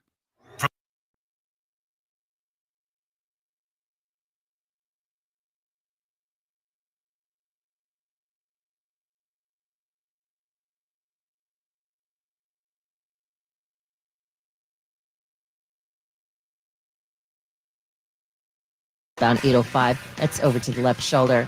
Big on protein, rich on flavor. The new $10 Islands Restaurants Protein Bowls are here for a limited time. Packed with over 40 grams of protein and stacked with fresh ingredients for the flavors you love. Just in a bowl. Find your protein paradise at islandsrestaurants.com. I'm Kelly Danik with Gwynn and Chris, San Diego's #1 sports station, 97.3 The Fan. And we are talking with Megan Montemurro from the Chicago Tribune. The Cubs are in town, beginning a 3-game series after taking 2 of 3 from the Dodgers in Los Angeles. And Megan, first, if you have a moment and you can pass along to all the players, tell them thanks for beating up on the Dodgers over the weekend a little bit. That helps the Padres. Talk about the early season here for the Cubs. I mean, a good start and picking up after kind of a disappointing season. Yeah, I mean, it's been really impressive what they've been able to do early, especially their April schedule is pretty brutal between the number of good NL teams that they're going to be playing and, could have wild card implications down the road later in the season, 2 West Coast trips, plus, obviously those 2 games in Tokyo against the Dodgers last month. So it has not been an easy start, but I think what's been super impressive has just been the offense and what they've been able to do. I mean, obviously Kyle Tucker is showing what a difference maker he can be, and really just from 1 through 9 in the order, they have guys that can win games for them on any given night. Even if a guy, might be in a little bit of a slump like T. Crow Armstrong was the past week. I mean, he steps up yesterday with a multi-homer game to spark them to that win. So it's just been really impressive what they've been able to do offensively and how consistent the group has been. Megan, how big of a loss is a guy like Justin Steele going down? Sounds like he's going to be out for the season with it looks like Tommy John surgery. How difficult will it be to absorb that kind of loss in this rotation? Oh, I mean, it's a huge loss. I mean, he's so consistent. Since he became a starter full time at the start of the 2022 season, he's ranked tied for 11th in the majors in ERA among starting pitchers and tied for 17th in FWAR among starting pitchers. Like, you're not going to really have somebody internally that you can plug in that is going to deliver that level of consistency. And he's shown he can be elite at this level. I mean, he's been in the Cy Young Award level 2 years ago. And so it's been really impressive what he's been able to do. And yeah, it's going to be really hard to replicate that. I mean, I would argue coming into the season, he was probably in the top 3 most irreplaceable players on their roster. And so, for now they're going with Colin Ray in his spot. He started yesterday against the Dodgers, pitched really well in just under 4 innings. Other internal options could be Javier Assad, who is going on a rehab assignment and could be ready in about 10 days. They have Cade Horton as their top pitching prospect, who he could, make an arrival at some point this summer. But again, it's kind of, they've talked about the next man up mentality, and that's really what it's going to have to be. And obviously it's a huge blow. It'll be interesting to see ultimately what kind of surgery he has. Craig Counsell told us that they will be repairing his flexor tendon and then also looking at the UCL, but they won't know fully what they'll have to do with the UCL until they go in for the procedure. So at a minimum, obviously he's done for the year, and then it's a question of, when can they get him back next year? Megan Montemurro from the Chicago Tribune is our guest here. Padres getting set to host the Cubs here, first of a 3-game series this evening. And Megan, I touched on it just a bit, but Cubs are off to a good start, 11-7, despite the tough schedule. They got a 2-game lead in the division. But let's go back to last year for a second with Craig Counsell coming from Milwaukee to Chicago and being kind of the big signing. And, I don't know, they stole him away from Milwaukee, but a guy changes jobs in the division. And then the season didn't go great. And not only did the Cubs finish 10 games out, but they finished 10 games out to the Milwaukee Brewers, the team that Craig left. So how difficult was that for him, and what went into that season not working out as well last year? Yeah, I mean, the big thing was the offense. The entire lineup basically went cold for 6 to 8 weeks, from like May into July. And it was a very similar thing that had happened the year before. They just dug themselves a hole that they could not recover from at that point, especially the teams that they were playing in that stretch were a lot of in-division teams, especially the Brewers. They played a ton during that stretch. And so it just was not something that they were able to recover from. And I think for Craig, he obviously knew the team well from the other side of the dugout, but you learn different things when you're, getting an inside look, and, it gave a good perspective of like, hey, here are the areas that like this team needs to get better if we're going to make that jump and be a consistent playoff team. And one of those areas has been base running. I mean, if you've watched any of their games this year, they've been super aggressive on the bases, but they've also been really smart. They've really invested a lot of time with that. They hired Quentin Berry, who Craig worked with in Milwaukee as their third base coach. He was very obviously hands-on during spring training. I saw multiple days where, they had their drills of talking about base running, reads, what he wants to see from them. And I mean, until I think yesterday, I think they're 26 for 28 in stolen base attempts. They've just been super smart. I mean, they've had moments where, Pete Crow Armstrong has beaten out a routine force play at second, because their secondary leads and their reads have been so good, and they've immediately scored after those plays instead of the inning ending. So it's some of those things they have a better bench. They brought in Carson Kelly, who's been dynamic in the catching tandem with Miguel Amaya. They have John Birdie. You have Justin Turner. So they really have upgraded on the margins for sure. And then obviously bringing in somebody like Kyle Tucker is just going to make the offensive group better. And, Matthew Boyd facing the Padres this week, he's been excellent so far too. So, they've made a lot of offseason moves that have paid off so far. Yeah, I mean, this is what happens when you bring San Diego State Aztecs onto your coaching staff like Quentin Berry. All of a sudden, the running game ticks up. Why did I know you were going to mention that? Megan Montemero joins us, Chicago Tribune. And Megan, you mentioned PCA, Pete Crow Armstrong, young, talented center fielder. You guys had a big night, 2 homers in yesterday's game against the Dodgers. I mean, it seemed like when he got going a little bit last year, the offense took on a different dimension. I know he's got off to a slow start, but how important could a guy like Pete be to this lineup with the addition of a guy like Kyle Tucker and all those guys that you talked about on the margins? Oh yeah, for sure. I mean, especially when you look at the speed. I mean, there's balls he hits where for anyone else it's a single, and he's pretty easily getting to second base. And so, even when he's been through slumps like this past week, he's still got on base enough that he stole 4 bases and scored 5 runs for the Cubs. And so he has so many different ways he can impact the team. But yeah, I mean, if he can be a guy that, has a .310 on base percentage, I mean, that is just going to be so lethal for his ability to wreak havoc on base. And when you add in, defense in center field that could win him a Gold Glove sometime in his career.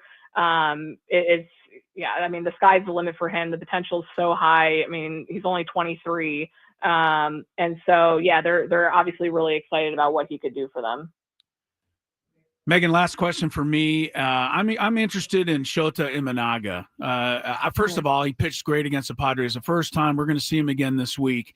And the thing I like about this guy is that of all the Japanese pitchers that have come over, seems like he gets the least attention. It doesn't seem like they mention him in the same breath. Yamamoto, Sasaki, obviously are in LA, but we have Yu Darvish here. There's others in baseball. This guy was better than any of them last year. He was 15-3.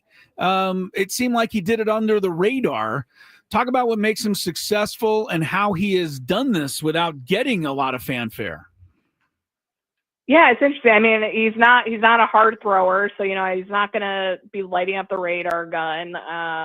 Like you might see with like Yamamoto or Sasaki can obviously get up there. And yeah, I think it is interesting. I mean, because he has a very kind of fun personality. He hasn't been afraid to show himself being fired up after big moments on the mound. And I mean, his success really stems from his fastball and splitter. I mean, the rise that he's able to get on his four-seam fastball, the way he can manipulate that pitch, and then his splitter is just so good. He's able to throw the split for strikes. I mean, he does, I would say, like the one kind of challenge that he's faced, so far in his big league career is he is a fly ball pitcher. So, he will give up home runs occasionally, but I mean, his command has really been elite since coming over last year. And he's just so steady. I mean, he's at the point where the Cubs feel confident that, they're getting 6 or 7 innings out of him and, he's giving up maybe 2 runs. And so, yeah, he's going to be really an X factor, with Justin Steele out. He's going to have to, really be that leader of the staff. So it has been interesting. I mean, when you look at it at his numbers last year, I mean, as you compare him to the rest of the starting pitchers in the National League, I mean, there definitely was an argument that he was top 3 starter in the NL last year. So it'll be really interesting to see how the season progresses and how teams try to adjust to him in year 2. Yeah. Imanaga is going to give you a good start. Megan Montemurro is going to give you a good interview. We appreciate it, Megan. Great stuff on the Cubs. Enjoy the week in San Diego. And hopefully we got the earthquake out of the way for you and you can relax and settle in for the next few days. Thanks for the time. Look forward to catching up with you again. Thank you, Megan. Sounds good. Thanks for having me on. Very good stuff. Megan Montemurro from the Chicago Tribune. One of my all-time favorite papers growing up, by the way, Scrape. Chicago Tribune. Really? Yeah, great newspaper. Why? And how did you get that? I didn't. But when I was in Chicago, every once in a blue moon, had to have the Chicago Tribune. All right. I don't know why. Did you I'm being honest because I'm honestly asking. Was I it because know. you were I grew up in a different. Yes, I like their coverage of the Bulls and stuff. Okay. But I'm not making fun of you. I promise. No, I know it's a different world. Like newspapers had some sort of quality to me, a feel. Yes, that they certainly no longer have. I mean, the first time I was in New York City on vacation as a 12, 14-year-old, I mean, the New York Daily News, the New York Times, having it in your hands, it was something about it. There's no way anybody from this particular time would ever even think that way. But then it was like a bigger than life thing. I know. Reason. Like I've talked to old school writers who were writers in like the 60s and the 70s when like writing was a thing. Yeah. You were a writer, you were a celebrity almost. A little bit. I mean, I knew every LA Times sports writer in terms of who covered what growing up. I think that's normal. Yeah, well, you wouldn't know it now. You wouldn't know any of these guys now. It's true. Quick reminder, if you love Mediterranean food, I do.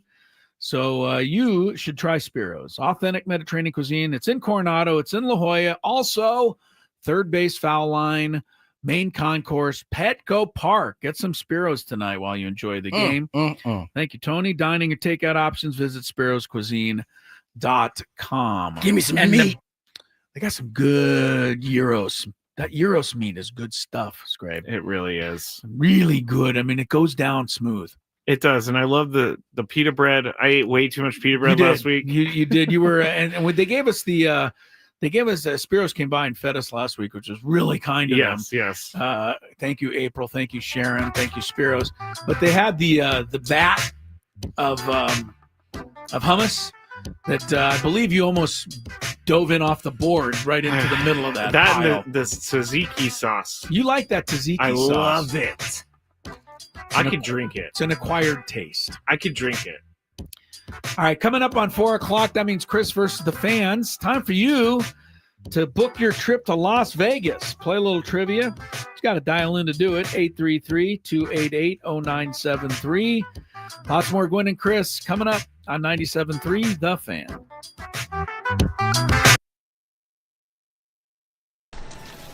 What are we doing, guys?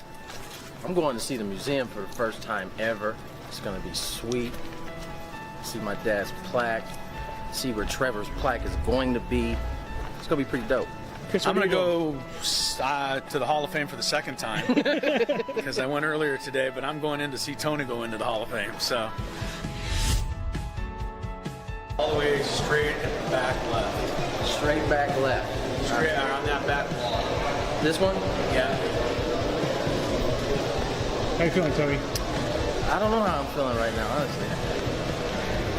Excited? I'm definitely excited. Hello, Eric. How you doing? Pretty good.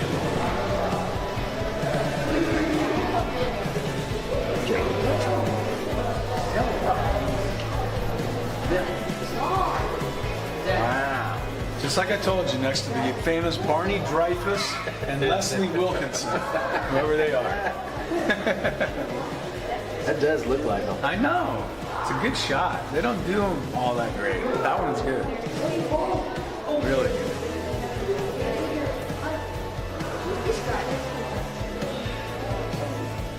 I missed a year. 300. Must have been bad. Huh? I used to be. Not anymore though. Oh, it's so cool. What team did you play on? I can give you a long list of them.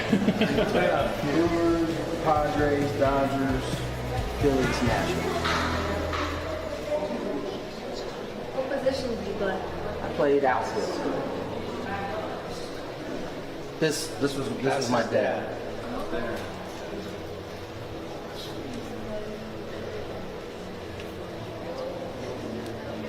Oh, there's Dick Williams, Goose. I think he'd be pretty happy with his company over there. So. What are you thinking seeing it for the first time? I'm thinking I'm hot. I'm quite warm right now, but it's cool. I mean, it's what I thought it was going to be. I mean, who not too many people can say they have a dad that's enshrined in this place. So I think this is awesome. What are we doing, guys? I'm going to see the museum for the first time ever. It's going to be sweet. See my dad's plaque. See where Trevor's plaque is going to be. It's going to be pretty dope. Chris, I'm going to go to the Hall of Fame for the second time because I went earlier today, but I'm going in to see Tony go into the Hall of Fame. So all the way straight back left. Straight back left. Straight around that back wall. This one? Yeah. How you feeling, Tony? I don't know how I'm feeling right now, honestly. Excited? I'm definitely excited. Hello, Eric. How you doing? Pretty good.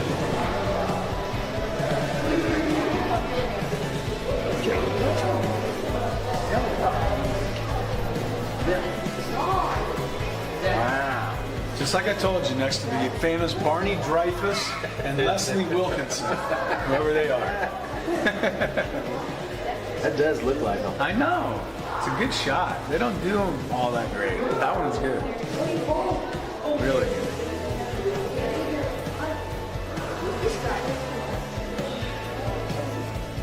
I missed a year. 300.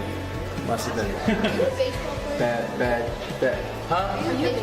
I used to be. Not anymore though. Oh, it's so cool. What team did you play on? I can give you a long list of them. Brewers, Padres, Dodgers, Phillies, Nationals. What position did you play? I played outfield. This was my dad.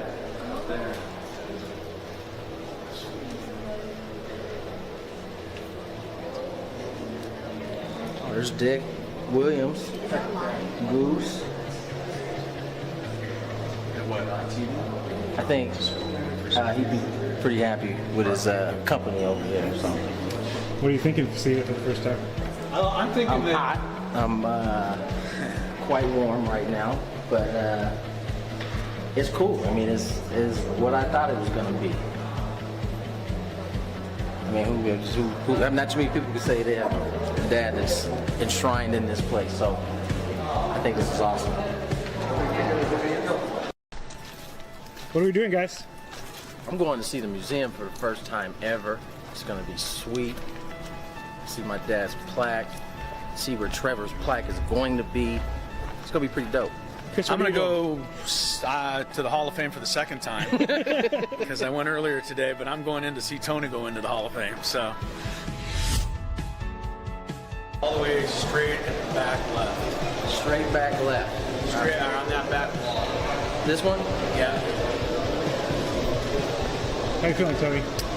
I don't know how I'm feeling right now, honestly. Excited? I'm definitely excited. Hello. All right, here we go. Gwynn and Chris, 97.3 The Fan. Hour number 3, today. Priscello, Tony Gwynn Jr. is down at Petco Park. We know that. He'll be back with us for the Big Five, which comes up here in just a little bit.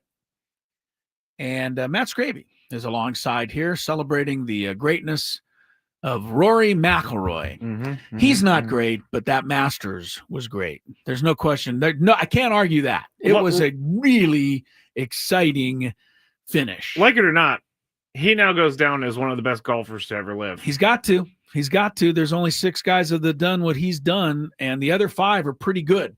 It's not like throwing, the odd crazy thing in baseball, like somebody pitches a perfect game and you say, well, that must make him one of the best. Not really. No, just because anybody can, weird people throw perfect games. Yeah.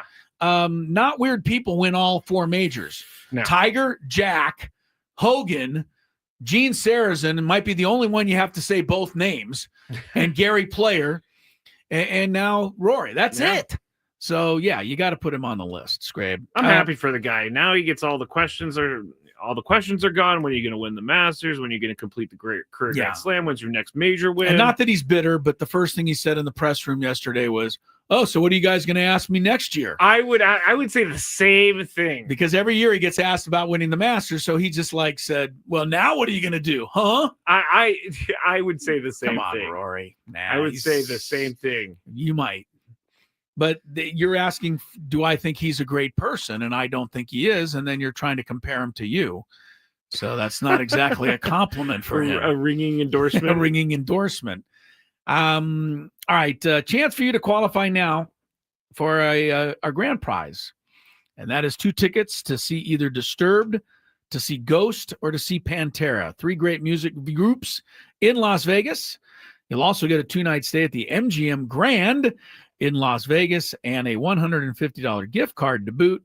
Get tickets for all 3 shows now at Ticketmaster.com, or just win Chris versus the Fans. If you had one shot, one opportunity to take down the human almanac himself, howdy do. Now is your time. Listen to me, this guy is dangerous. Now is your opportunity to win a prize. Well, I hope you know what you're in for. Chris versus the Fans starts now on 97.3 The Fan. All right. The rules for today. You have to make it through 3 questions. Each question gets more difficult as you go along. If you get the question right, you move on. If you get it wrong and Chris gets it right, you're eliminated. But if Chris gets it wrong, then you move on to the next question, or you win. And if you are a first-time player, let us know before you get into it, and you'll get that question for free today. Also, Chris, you will win. If you win this, you'll get qualified for Las Vegas. I put this in late because they emailed me. Okay. But you're going to win a pair of tickets to Warren Haynes Band at Humphrey's Concert by the Bay on May 14th. And you could win the grand prize, a Warren Haynes Band premium fan package, including access to the pre-show sound check. Tickets and premium fan packages are on sale now at Ticketmaster.com. Okay. That was tough for me for some reason. No, you got through it. All right. Here we go. Let's play ball. Did you give the rules? I did. I didn't say the first time player. Yes, you did. Did I say it? Yes, you did. I was so engrossed in what I'm doing here that I didn't even know I said it. What are you doing there? I'm trying to find out the record for most consecutive shutouts. Against a team or for a team? No, by a team. By a team. Padres have done 3 in a row. Okay. So I'm trying to see how many, 4 in a row sounds like a lot. That does sound like a lot. Apparently the record is 6 in a row. Ooh, who's that? The Pirates. The Pirates? 122 years ago. So of course. Doesn't really seem like it's that, relevant. It's not, but that's 6 is a lot. I don't know that they can get to 6. I don't know that they can either. All right, let's get to our first contestant. We're going to go to Kevin in Oceanside. Hello, Kevin. Hey, good afternoon, gentlemen. Long time. Good to talk to you, Kevin. You ready to play? Absolutely. Go ahead, Scrappy. All right. Question number 1. Let's start with this one. What number is Xander Bogaerts?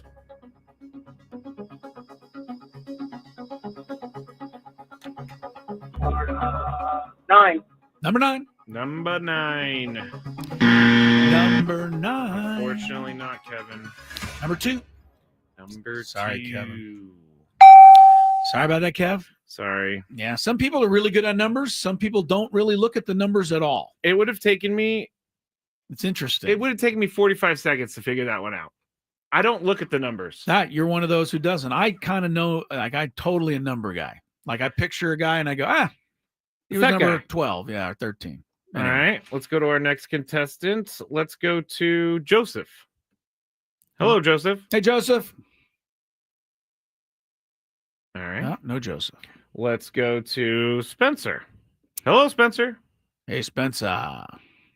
Hello, sir. Hello. Are you ready to play? I am ready to play. All right, here we go. First time caller. First time player. Caller, player. Holla for the player. Oh, my gosh. Okay, here we go. All right, take it easy on me, Chris. I know you know everything. Take it easy on me, please. Take it easy on him, I appreciate Chris. you thinking I know everything. My Take wife does not agree with you, by the way. I can attest to that. All right, here we go. Question number 2. Out of all the majors that Tiger won, which major did he win the most? Which one did he win the most? Okay. He won 18. Yes, 15. I'm sorry, 15. Jack won 18. Yes. Yeah. Probably Torrey Pines because he owned Torrey Pines. Major. This is what major not golf tournament. course. Yeah, what I'll go major Masters. Masters. He Good- got it. good Ding, answer. ding. Good Very answer. good. Yeah, he won that one 5 times, right? Yes, 5 times. Yeah, Jack had 6, and Rory's got 1. Yes, there he you go. does. Okay, very good. You're on to the Question final here, Spence. Number. There we go. Sorry, I called you Spence because I have a friend of mine who has a son named Spencer who we call Spence. okay. So that's why I did that. All right. This one is difficult, but this is question number 3. Who is the only player who has appeared in a World Series game at both Wrigley Field and Comiskey Park in Chicago? Only player who has appeared in a World Series game at both Wrigley and Comiskey Park in Chicago. Oh, Jesus Cristo. You kidding me, Scrape, with this one? Yeah, what? Kaminsky Park Wrigley. Only. Yeah, we got Can't it. say anything, and I hope. Be careful. Be careful. Chris doesn't know this one. Okay. I don't know. All right, stay let's, there. you got it. I mean, look, I doubt it's recent. I mean, the White Sox were in the World Series last time, I think, was 2004. Cubs got in 2016. So it could be somebody in this neighborhood of time, or it could be somebody back in the 30s when the Cubs made the World Series, and I don't know if the White Sox made it. I'm going to say it's in this band of time, but I'm not going to be able to think of the player. And they could have been even for another team. Mm-hmm. Yeah, I don't even have a smart guess. Albert Bell. I don't have a Albert smart Bell. guess. Spencer, you are the winner. Hey, Spencer. Stay right there. First time winner. First time winner. Good job, Spencer. You Was it in this? no, Oh, it wasn't. It was back in the day. it was the Babe. Babe Ruth. I have no idea how because he played for No, East he Coast teams. Well, here's the weird thing. Okay, now Babe did play at Wrigley with the Yankees, but how did he play in the World Series against the White Sox? Was he with the Boston Braves that he played? He was, but for like 2 minutes. Let me see. That's a weird one. I got this from a Spencer- legitimate website. All right, well, we'll see if it is legitimate or not. Spencer, stay because- there. Well, you've won, Spencer. We're just going to do what we do often on Scraby's questions. We're going to find out Fact if check. it's authentic or not. See, Babe Ruth played only in the American League until the last year of his career. He played with the Boston Braves, 1935. But he started with the Red Sox. That's right. Yeah. Did the Boston Braves make the World Series in 1935? I doubt it. I don't recall. No, them the ever record making was it. 38 and 115. So they certainly didn't make it. So when would he have played at Comiskey Park Was in the there- World was there Series an- is the question. Was there ever a time when like there was something that happened and they had to move the game? That could have been it. That's the only thing I can think of is that he played against the Cubs, and then there was some World Series where the Yankees were forced to play at Comiskey Park because the Yankees would never play the White Sox in the World Series. That just wouldn't happen. Yeah. I'm trying to find out. So, this is about the 93rd time that there's been some sort of question controversy. Okay, well, I don't But- think that this is a controversy. Well, I think it is for you sure. can't prove that it's I false. can't, but I kind of can. No, you can't. The Yankees but the Yankees nor the Red Sox could play the White Sox in the World Series. So the only time it makes sense is the year he played for the Braves, last year of his career, and they didn't make the World Series. So who would he have played for in Comiskey Park in a World Series game? The only reason I'm going to his postseason batting stuff because I got to figure this out. Well, I'll give you some time. Spencer, stay on the line. You've won. Scraby, as usual, has lost. Whoa. We don't know that yet. We're pretty sure. We're pretty sure that this is a crazy one.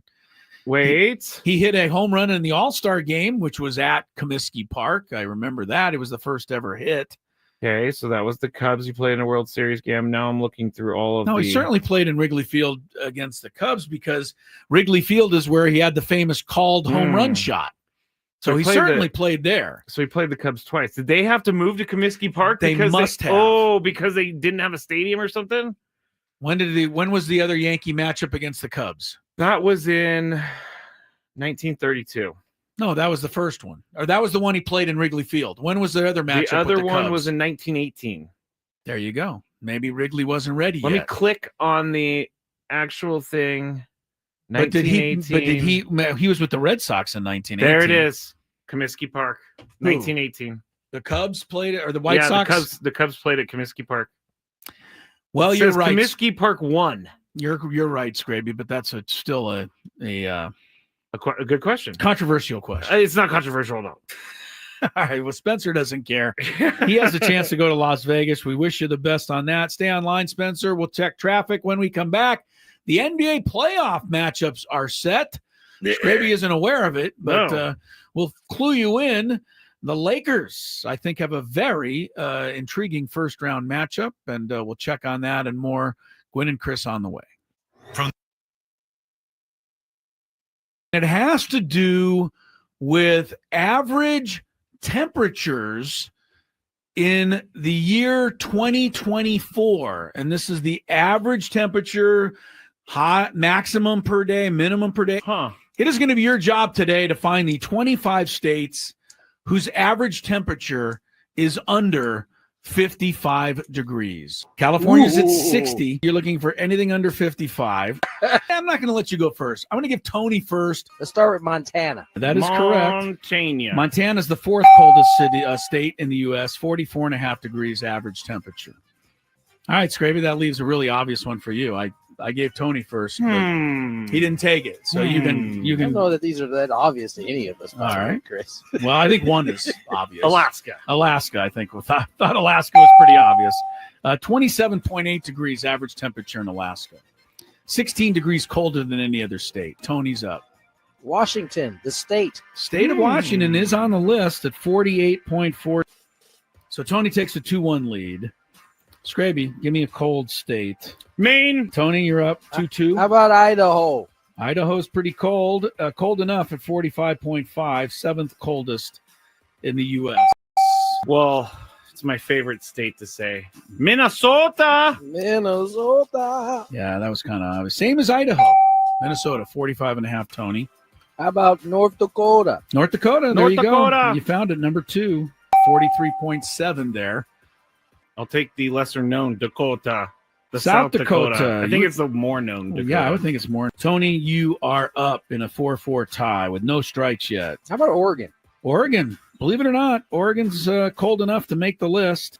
Tony's 5, Scraby's 4. Never been here, but I knew someone from here and said it's very cold. New Hampshire. New Hampshire's cold. Tony. How about Vermont? Vermont's cold, and it's right next to New Hampshire, so that was good. 46.3. Tony goes up 6-5. How about Wisconsin? Wisconsin. I'm pretty sure that's going to be in there. Just below Tony, you're up. We're going to move to Wisconsin's neighbor. How about little Illinois? Oh. How about a little Illinois? Little Illinois didn't make it. You can get your first lead of the day here. A state that I've been to, a state that has beautiful scenery, Wyoming. That's number 3. Wyoming, 44.3. I can definitely second that. Laramie is like the notion, having been there every year to Laramie. It's cold. Now, Tony. Iowa. That's a Iowa. great one. Is it? Has to be on there. 51.5. Iowa just snuck in there. I'm going to bank on the part of the state that's not attached to the paw is cold. Michigan. Michigan is a winner. Very good. The Upper Peninsula you're referring to. The paw. How about Utah? Utah, Salt Lake City and company. Yep, Park it's City. cold there. 51.2. That is correct. Tony hits it. 8-8. The only difference is Tony's got a strike. Nueva York. Nueva York. New York for Chris. It does get cold there in New York. 49 degrees average temperature in New York is Tony. Connecticut. Connecticut. What about Ohio? You ready to come up with an answer, Scraby? Ohio. Too hot. I Too know. hot. I was thinking because it's next to Illinois, but I live Too there hot. and it snowed. Is that what you want, Ohio? Yeah. 54.9.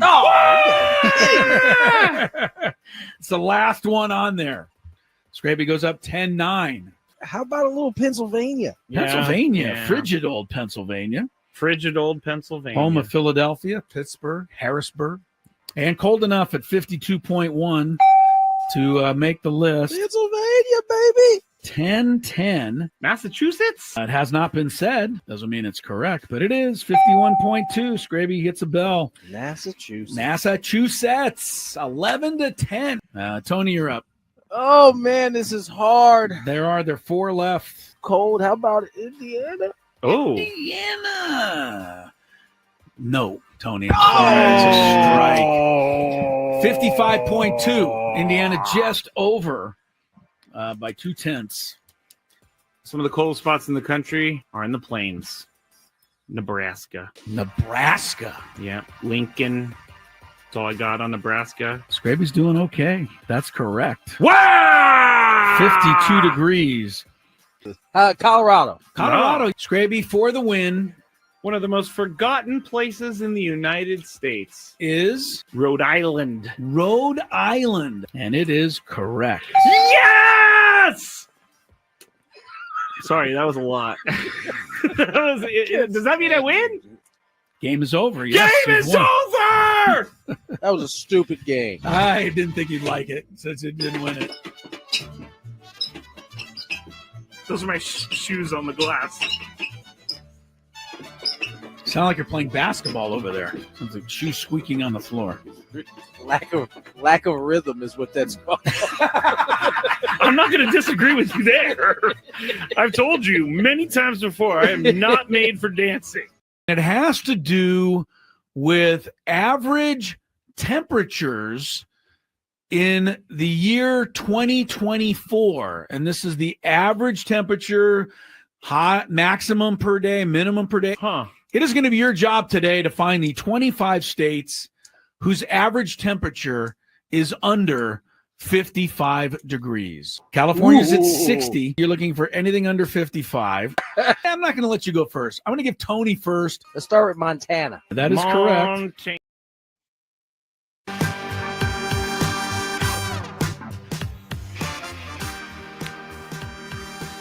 Well, far be it from me to ever question the authority of Matt Scraby again. The 1918 World Series between the Boston Red Sox, Babe Ruth was there, and the Chicago Cubs was indeed played at Comiskey Park. Cubs played their home games that year in Weigman Field, but they didn't have the seating capacity that Comiskey Park had, so they moved it over for the World Series. Weigman Park actually was rechristened. Yeah, renamed, easy for you to say, was renamed Wrigley Field in 1925.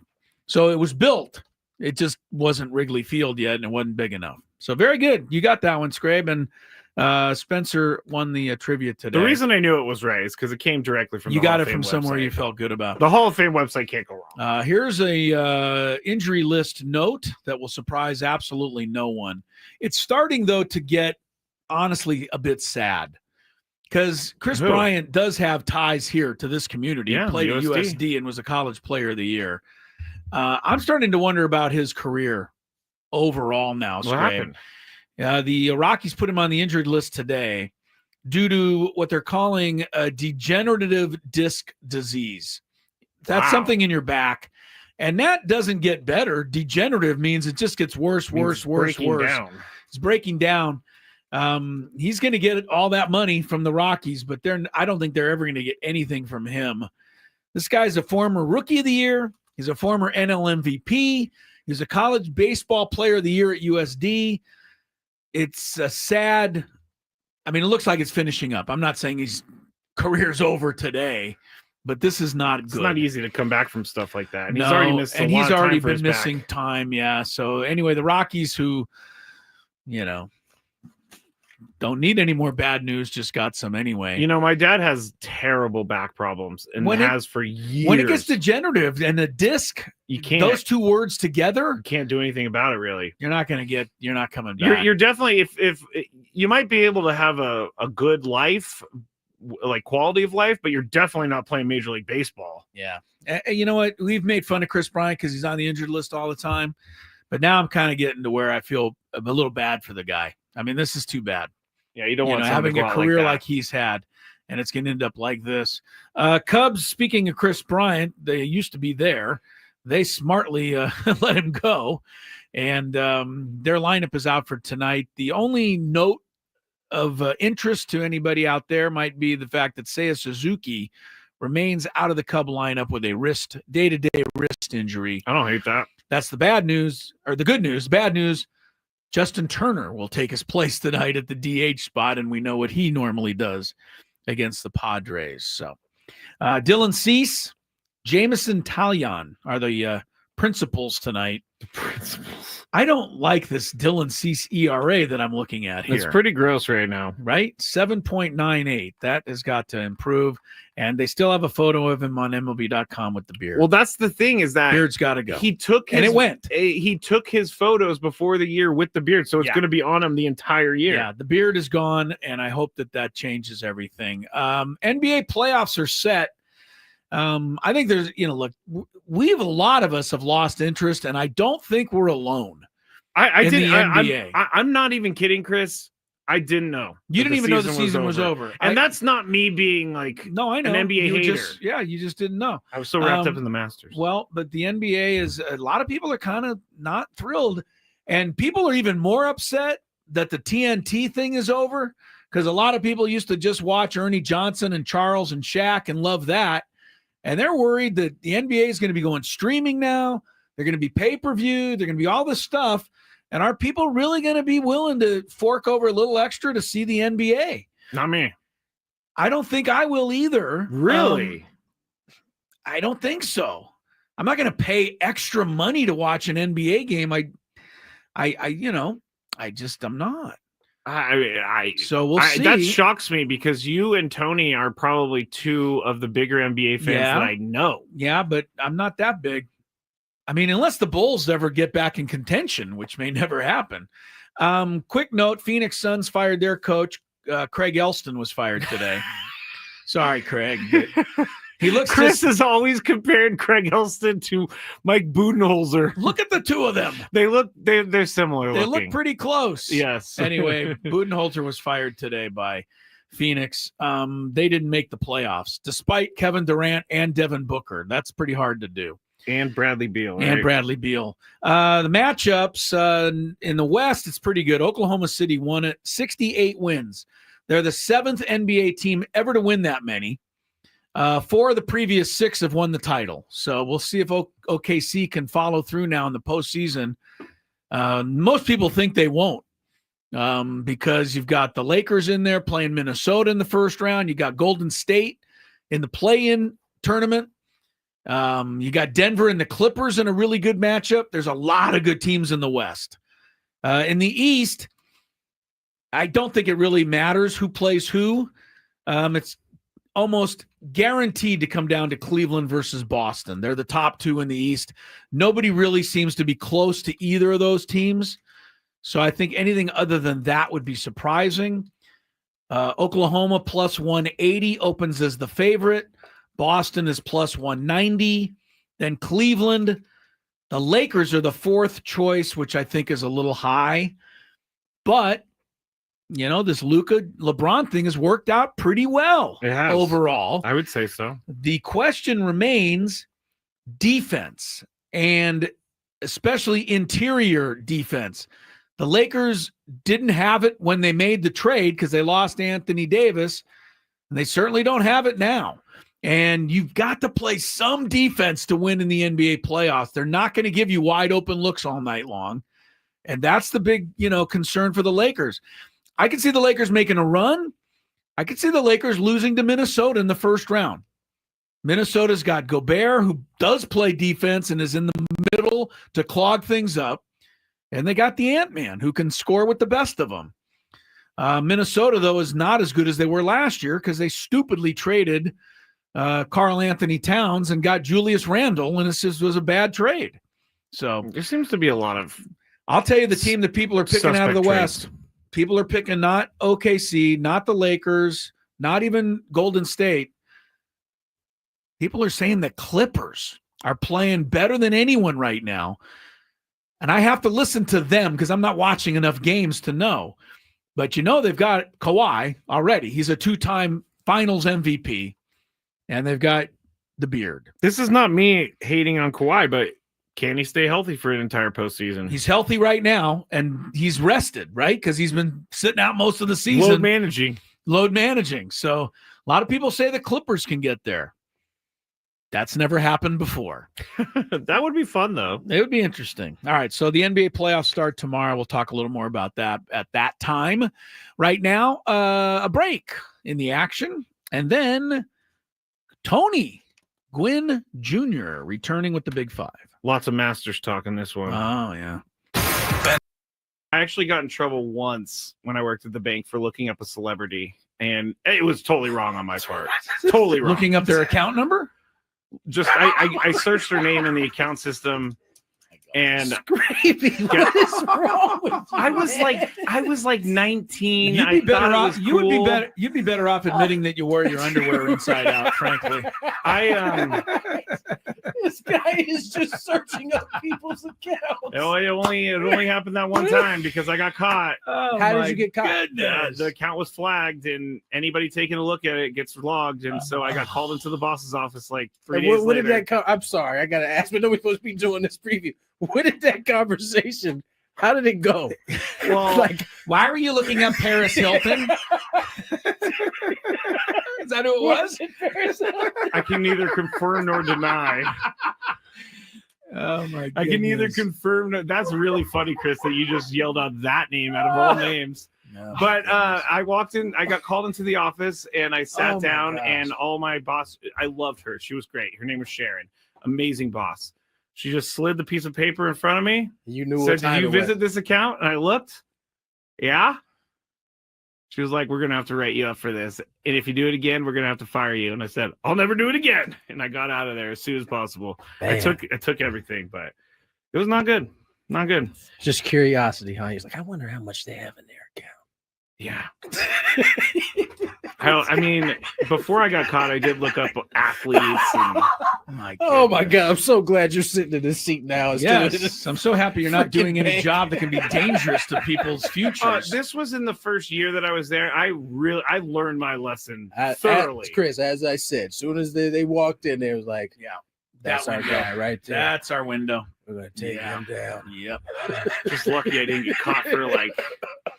I can't even say. I'll tell you guys off break whose account I saw and how much money they had sitting in their checking account. And this was how long ago, too, by the way?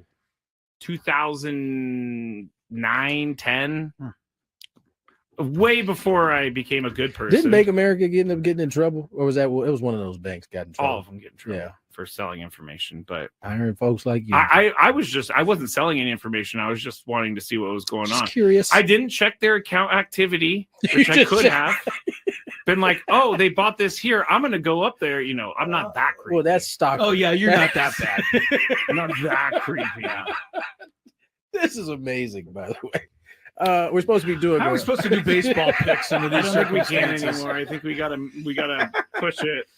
You guys never did it? Well, I mean, no, Scrappy, we didn't. We didn't really? Like you work at a bank, you're looking at people's account information? That's unbelievable. It only happened for a little bit, and then I got in trouble. For a little bit. I can't stop laughing at this because it is quite hilarious, Greg. But you were saying that I may have gotten robbed or whatever. I actually did get robbed when I worked in San Francisco, and they're called quick change artists. How long did you work in the banking industry? 8 years. I was a teller supervisor when I finished. I was also the merchant teller, which took in around $150,000 in cash a day. Guess what? Always balanced at the end of the day. Yeah, I bet. But there was a guy who walked in. He had about $5,000 in hundreds, and he handed it to me. He said, "Can I get 50s for these?" And I said, it's pretty annoying that he wants $5,000 in hundreds. In hundreds, and he wanted $5,000 in 50s. He just wanted 50s instead of hundreds. So I had to go get it from the vault. I come back. I'm starting to count it out, and then he's like starting to ask me questions as I'm counting it out. He's trying to and then what did I tell you, Chris? This is what I'm talking about. That window right there. Hey, this guy was so good that no one saw it coming. But so when I started getting mad at him because I counted out the 50s, he goes, "What are you doing? I asked for 20s." And I'm like, "What? You did not ask for 20s. You asked for 50s, bro." Yeah. I had to go to the vault to get those 50s. And as I was getting all mad and talking to my boss, he took the cash off the counter and put it into this folder that he had on the thing that the original 5,000 in hundreds. Yeah, well, he kept going like that, and then I was so mad, I just grabbed it and I threw it in my drawer. And then he was like, "You know what? I'm out of here." And he walked out. And then at the end of the day, $3,000. He got an extra 3 on you. $3,000. Yeah, he got $3,000. The thing about criminals like that, they can sniff out a mark really easy. I'm not a mark. You are 1,000%. I was actually the bank's dog. They got you for 3 extra. And that's the only time in my 8 years that I ever had anything happen like that. I'm sure there are people who've been there 8 years that never had 0 taken. Scrape, I got a 20 here. Can I get 5 5s, please?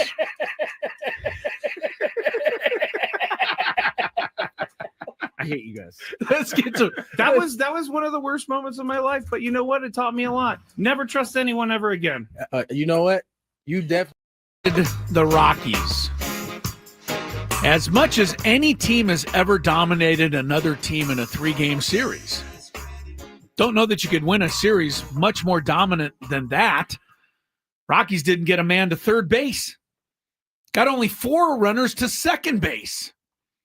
That's shutting them down. During the game on Saturday night, you kept saying something that was just shocking to me every single time, which is no one else on the team except for Kyle Farmer has a hit. He was 5 for 10 in the series, which is pretty good. The rest of the team was 3 for 78. I'm sorry, 4 for 78. Oh, but well, anyway, 4 makes a big does that make a big difference? Yeah, I'm over it now. He had 5 hits. The rest of the team had 4. Padres pitching was all that and then some. We'll see if Dylan Cease can follow up tonight against the Cubs. Sam Levitt pregame show coming up in an hour. This hour on 97.3 The Fan, brought to you by Frozen Ropes, San Diego. Hey, parents, here's a message from Coach Kurt with Frozen Ropes. Is your child 6 to 12 years old? Okay, well, if they are, Baseball Summer League is the perfect fit for your player. Starting June 16th through August 17th, Summer League includes 8 practices, 8 games. Register by April 30th. Save $50. Go to San Diego FrozenRopes.com. Scrape, ready for the large Cinco? Yes, the Grande Cinco. The Grande Cinco, El Grande Cinco. El Grande Cinco. Antonio is back for this segment. Let's go.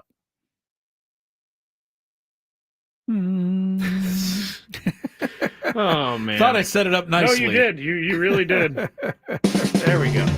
It's that time of the show when we check on the latest in sports. Only the most important topics and questions are brought to light. Stop what you're doing and listen. These news stories will astound and amaze you.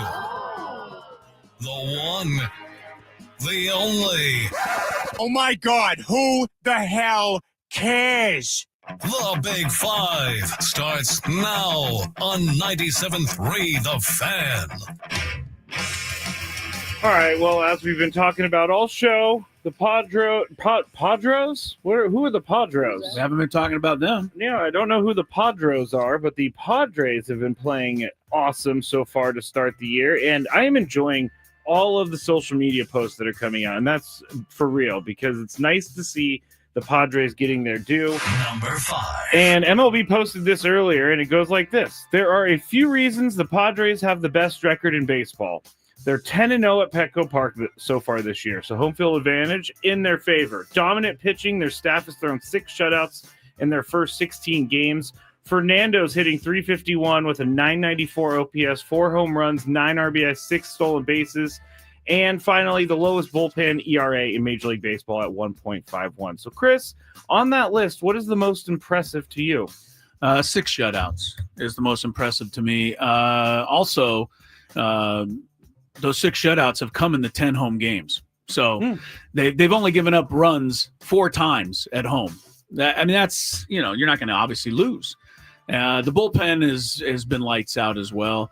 I think it's interesting that Fernando's getting all of the credit for the offense. He's triggering a lot of it, but a lot of different guys are contributing. I mean, you look at Iglesias yesterday, and Hayward got a big knock, and Gurriel's not hit much, but when he has, it seems to, be a key hit. So everything's going beautifully right now. And, but I think the most impressive thing is the shutouts. I think that's only happened once before in baseball with that many shutouts in that short of a time. And, I think you just you keep it going as long as you can. I mean, I don't know if it's not going to stay this good. If it does, they're going to win 130 games. So, let's just keep it riding. Tony, what's the most impressive on this list to you? Give me the list again outside of the shutouts. 10-0 at home. Fernando's performance so far this year, and then lowest bullpen ERA of 1.51. I'll say the lowest bullpen in ERA because that has been done at home and on the road. That wasn't just if we're being honest, the Padres have pitched like Cy Young every night here at Petco. That was not the case in Chicago and in Oakland. And so the bullpen, though, has been solid from day one. And so the good thing is that when you got all 3 of those things working, you probably are doing pretty well. I think Toddy's getting a lot of the credit because right now he's the best offensive weapon we have. And it's no different than when Manny is riding – when we were riding Manny's coattail for, what was it, May through the rest of the season last year. He got the credit for it, and I think that's deservingly so. It's only been – we're not even a month into the season. So, I mean, it's nice for him to get the credit he deserves, but – the thing that Manny has done consistently throughout his career, as he's been able to sustain it throughout the entire season. And he's done that every year. And I feel like a lot of people feel like for the first time, Toddy is in line to do something very similar, where he has that year that puts him in an MVP conversation. And, when you're in that type of conversation, you're going to get a lot of the credit. But for me, I think it's the bullpen. The bullpen is just – I think we knew that if the starting rotation was healthy, that they would be really, really good. We also knew that the very back end of the bullpen was as good as it gets. And I think what's been impressive is it's been the pieces kind of in between that, the Wandy Peraltas, the Yuki Matsuis of the world, the Alec Jacob of the world have all pitched really well, and it's made it a really complete bullpen. Just to back up on the how early in the season it is, along with my 130 win projection, they've played 16 games, right? So there's feels like 75. Yeah, well, 16 times 10 gets you to 160. So if you go 13-3 every time, you would win 130 games. So, like I said, that would be wild. Yeah, let's just enjoy this and and keep flying on it as long as we can. So is it too early for me to start MVP chants like I tried to on Saturday night after Fernando's I don't know. They started MVP chants for Gavin Sheets, I think, the first time he got a hit. So nothing's too early. That is true. Number 4. All right, so let's go to something from over the weekend that really, thinking back on, maybe one of the best finishes to the Masters that I've ever seen or remember. because Rory McIlroy became the 6th men's golfer to complete the career Grand Slam, and this Masters win puts him at 5 total for his career. We've talked about it on the show, but he's going to be 36th on May 4th of this year. So, Tony, put on your prediction hat. How many more majors will Rory McIlroy win?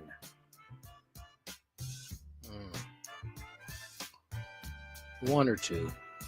I mean, that's fair. That's fair. I'm gonna say one. Why do you hate him so much? I don't hate him. There was a piece of me rooting against him so that I could come out here and give you a hard time.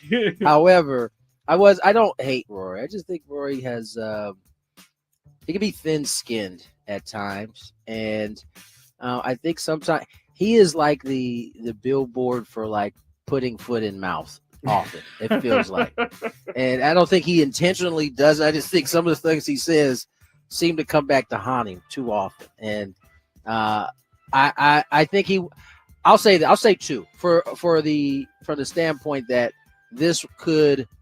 You're talking about two more.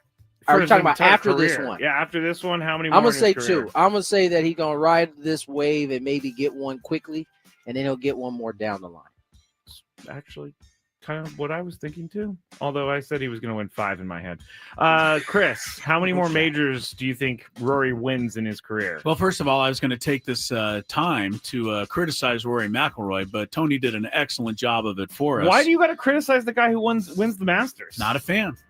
Not a fan. And I can give you a whole bunch of reasons, but I think Tony hit on all of them. So, but as far as how many more he'll win, that's a pretty good call. 2 more. Because it took him 11 years to win last one. So I think that was a major hurdle in his head. He's obviously got the talent. I mean, you watch this guy. I mean, he's doing, making shots that were just incredible yesterday, and so good that he was able to overcome his own nerves because he missed so many easy shots, and then came back and just hit some spectacular shot like it was, a piece of cake. So I think he could get up to 8. He's got 5. 8's about right for him. If he gets the double figures, I'd be impressed. But what he's accomplished, like him or not, which I don't, is which I don't. 5 other guys have done it. I mean, that's anytime you're in a category with only 5 other guys on the history of the sport, that's a pretty great achievement. So I have to give it to him today. All right. We'll get back to the Masters in a second. Number 3. Because something that Chris really hates is going to be asked. Okay. We talked about Tennessee quarterback Nico Iamaleava and his contract dispute with the school. Well, Tennessee decided they would move on from him and announced that on Saturday. And now people are calling him at Tennessee, Nico, I'm a leaving. Some say this is a move that's going to help stabilize the transfer portal just a bit. Those saying this is a good thing argue players may be more careful when negotiating NIL deals or leaving in the transfer portal. Chris, is this a good or bad thing for college football that Tennessee gave him his walking papers? Well, it's a great thing for Tennessee. Josh Heupel is my new favorite quarterback or favorite coach in college football. Former quarterback who I liked when he played at Oklahoma and actually won a national championship as the quarterback at Oklahoma. So, but this was a great move, and I love what he said afterwards, which was, no one's bigger than the program. We're moving on. Wish him the best, but this is, Tennessee's been here long before us, and it's going to be here long after us. And nobody's that big that they can control everything that we do. Here's the problem. It's only going to take one school out of 300, or maybe, I guess, 120 Division I schools. It's only going to take one school out of 120 that feels like giving him $3-4 million to bring him in. And my best guess is this move will end up working out for him because he's in it to get as much money as he possibly can. Some school will pay him that, probably. That's right. So somebody's going to do it. So if you tell me whether this is good or bad for college football, I don't think it changes it that much, to be honest with you. I think it stays pretty much the same. But kudos for Tennessee. They'll get some points in the karma department from me. And whoever signs this guy will immediately become a team I root against. And I don't have to root for I know it's not going to be the Aztecs because I know they can't afford that. So. I do love reading all the rumors as to what happened in the program. He didn't show up to NIL. Nothing happened in the program. He's not getting enough money. He wants more money. Right. That's all it is. We don't need to add the salaciousness. Yeah. That's probably fake anyway. So, Tony, the question was, is this a good thing or bad thing for college football? I 100% agree with everything Chris said. I think it's only going to take – I think these type of things right now, I know they are painful to watch, but part of me thinks we got to let it happen, right? We got to let kids do this. We got to let schools say no. We got to let the one school that Chris is talking about say yes and it not work in their favor so that they are hesitant to go. All of this is new to everybody. And it seems like because it was so new, there were new type of situations popping up that had never popped up before. And so I think in essence, a lot of this stuff needs to happen. Like it has to cycle itself through so that there is a parameter for the schools, right? Like a coach getting fired because he took a chance on a $4 million quarterback that didn't work is going to be reluctant to do something like that. A school is going to be reluctant to do something like that if indeed they got egg on their face when it's all said and done. And so we can't get to that point unless schools are willing to take the risk, go out, bump their head, and be like, that wasn't really worth the $4 million that we coughed up to get that guy. So the Browns of college, you need to find the Browns of college. I'm just rooting for him to go to a school that I already don't like, so it'll be easy for me to make the transition. Yeah, I agree with Chris said. All right. I do like Nico, I'm leaving. I'm going to use that. Not bad. Not bad. Number 2. All right. I put these questions where Tony answers first so that Chris doesn't steal just never mind. Speaking of the Masters, one of the stories shot there. I know, and it failed miserably. That's just me in a nutshell right there. Me trying to take a shot and then getting it kicked back in my face.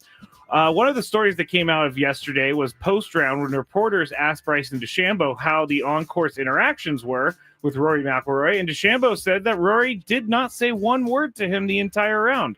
Many opinions are out there, as you know, but of course. But Tony, do you have any issue with Rory not saying a word to Bryson DeChambeau on Sunday? I remember not that long ago, a guy named Tiger Woods used to be berated because how his demeanor was when he was going in the last round, and I remember guys complaining he doesn't say anything. He kind of like just it gets in their head. Maybe so. Listen, I'm not mad at in the last round the two pair not being all chummy. Like I'm trying to beat you. I don't want to have to be like carrying on a conversation about my shot, your shot, my family, your family. Like I want to beat you. For now, I need to look at you as an adversary. Yeah. Not like I don't like you, but I just want to beat you. And I'm okay with him not being all chummy during a final round in which he's trying to win like one of the biggest events that there is in golf. The biggest tournament of his life. And I thought, it's so typical of the meathead to like point it out too, like he wasn't talking to me. He didn't say one word. Like, come on, man. I honestly, this wouldn't even be a story if Bryson said, no, we didn't really speak much. We didn't really speak at all, actually. We're competing against each other. Would have been a non-story, but because of the way he said it, he didn't speak to me at all. He didn't say one word. Now, we have to talk about it the next day. Obviously, it got in Bryson's head because Bryson had a pretty terrible day. Bryson also said that the Sunday Augusta Greens snuck up on him. I'm not sure how that happens. You know what? Bryson is borderline Rory-ish too with some of the comments he says that end up coming back, and it's like you just sound like you're whining about the course that you got beat on. It was interesting because I think the other players were putting on the same greens as Bryson wasn't he? Or Yes, did they go to separate greens that I didn't notice? Sunday Augusta Greens snuck up on him, which everybody knows one thing about Augusta is the greens on Sunday are diabolical. Somebody who won the tournament before should know that. Yeah. He hasn't won that tournament before. Oh, he hasn't won that. No. Oh, He's I thought won he had. No. Okay. No, he hasn't won it yet. Thought he had. Chris, what do you gonna- think about Rory McIlroy not talking to Bryson DeChambeau? I love it. Honestly, I do. We know I'm not a Rory McIlroy fan. I said it earlier, but I hate. See, you think I hate that he didn't talk to him. What I hate is all the fraternization that goes on in sports these days. I would like my athletes to be more like Bob Gibson, who hated to even sit in the National League locker room during an All-Star game That is kind because of those fun. are guys he was trying to get out during the season. Even if I was best friends with Tony and we were playing with different teams, I would honestly try to wait till well after the game before I said hello. It's just my way. I don't think Rory owes him anything, and I don't think I would be expecting somebody to talk to me. And for the Masters title, I do. Part of what makes golf not as good as it could be is that there's no dislike out there. Right. There's no villains. We're making some villains now. Mm-hmm. Guys are kind of making themselves. But to make something a great event, you got to have a hero and a villain. Yep. And you have to have you have to know that there's competition between these two sides. We don't see that in golf very much. Guys are, pretty happy with each other most of the time. But I think this is great. This is how it should be. So I'll give Rory a thumbs up. Hey, real quick, are you guys peeping my camera doing Yeah, this? what is going on? I have no. Did you get a new camera? I didn't want to. I got a new computer, but it's like framing us back and bringing us. That's kind of on its own. I'm not touching. No, it. it's that was definitely you. AI. No, it's not me. It's your camera following you around. I think it catches Dave's Maybe face back there, and it's like, let me pull back and see my man back there. Maybe when you lean back, it shoots forward. I don't know. It does. That's crazy. I just thought I had a bad reaction to the lunch I ate looking up there. But you were spinning. Yeah, it was a little odd. Oh, I think there's a little bit back to the golf thing. Live and PGA Tour. Rory's life has been a living hell for years, and Bryson's life has been kind of okay for years. I gotta say, I think I will say this about Rory that I like. He seems like he's the main one holding on to this like PGA Live divide. Like he has picked a side and he is staying on that side. It seems like. I love it. Now, I'll give Team Rory. I'll give him thumbs up for all of those things. His personality needs a lot of work, though. Yeah. It does. Sorry. On we go. Man.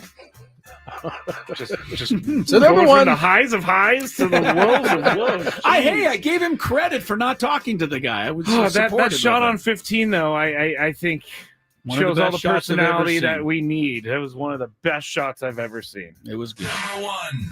All right, less than an hour after Saturday's shutout loss to the Detroit Tigers, the Minnesota Twins, they fell to 4-11, and they demoted struggling third baseman Jose Miranda to AAA St. Paul. Miranda was already hitting 167. He had 13 Ks, no walks in 12 games. But he did something on Saturday that maybe forced their hand. Here is the play, Chris, and you can watch it on your screen. But basically what happens is there's a ground ball to the first baseman. Miranda's going to second, slides in. The guy the defender never touches the base. Umpire calls him safe. Miranda gets up, runs back towards the dugout. Tigers tag him. He is out. Yeah. So basically, he just got up and left the base thinking that he was out. So my question here is this. It's not about did they do it because of this? Did they send him down? My question is this, Chris. On a scale of 1 to 10, how embarrassing is this for a baseball player? Yeah, it was a 5. I mean, it was confusion. First of all, the fielder came over, you're right, caught the throw at second base, but did not step on the base. Also, which I don't think we can see from the angle there, Miranda never got to the base on his slide. He didn't. So he never touched it even in the first place. But he just thought he was going to be out. So to me, it was a reaction that he had that I think most guys would normally have. So it's a 4 or a 5. But as far as him being demoted for struggling, in a related story that you may not have seen, late last night, the Colorado Rockies demoted their entire squad to AAA because all of them have similar batting averages. Farmer? Except Farmer. He's the only one. Colorado Farmers. Yeah, Farmer can stay. That's Colorado Farmers. They're all going down on the farm. Oh, man. Yeah, that was a good one, Chris. That was really good. Tony, on a scale of 1 to 10, how embarrassing is this for a professional baseball player? 9. 9. Wow, way up there. Okay. how hard is it to just slide into the base? Right. That was the weird thing. I understand him getting down because he might be concerned the throw is going to take his top off, but get to the bag. Touch the bag. Watch the umpire. Or better yet, He's how about looking this? at the umpire. How about this? kinda. Watch his feet. Yeah. It was literally right in front of him. Well, the umpire got the call wrong in the first place because he signaled him safe, even though he never got to the bag. Honestly, the umpire shouldn't have made any designation at all, really. And maybe You're that's right. his one excuse is that Right. he was listening to the umpire who should have gave no call, Right. right? Because no one touched anything. The Yeah. second baseman didn't touch the base.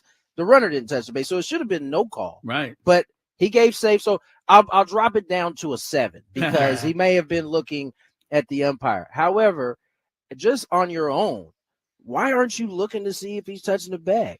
Like if there's even an inkling that he didn't touch it, I'm just going to touch it just because at that point. Yeah. And clearly he wasn't paying attention. I think that speaks to that 4-11 start they have. He's struggling. You keep making these kind of mental lapses. Forget the physical ones. That's gonna on a team that's already struggling. That's could cost you. You're going to be an example at that point. All right, that's it for the Big Five. You know, the Grit Squad here at San Diego doesn't make mistakes like that. They run through every base. I want to say that they don't, but just in case sometime in July somebody makes a goofy play, I don't want to. Don't make these outright statements like this. What do we got to learn about this? This is baseball. As of right now, the Grit Squad Padres are running through every base. Better. There you go. I hate the baseball season. It works against my exact nature just because it's so long.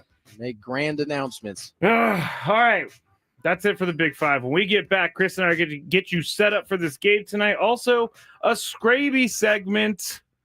Chris is just shaking his head. Probably like going to be talking about how great Rory is for 20 minutes. How did you know? That's all when we get back on 97.3 The Fan.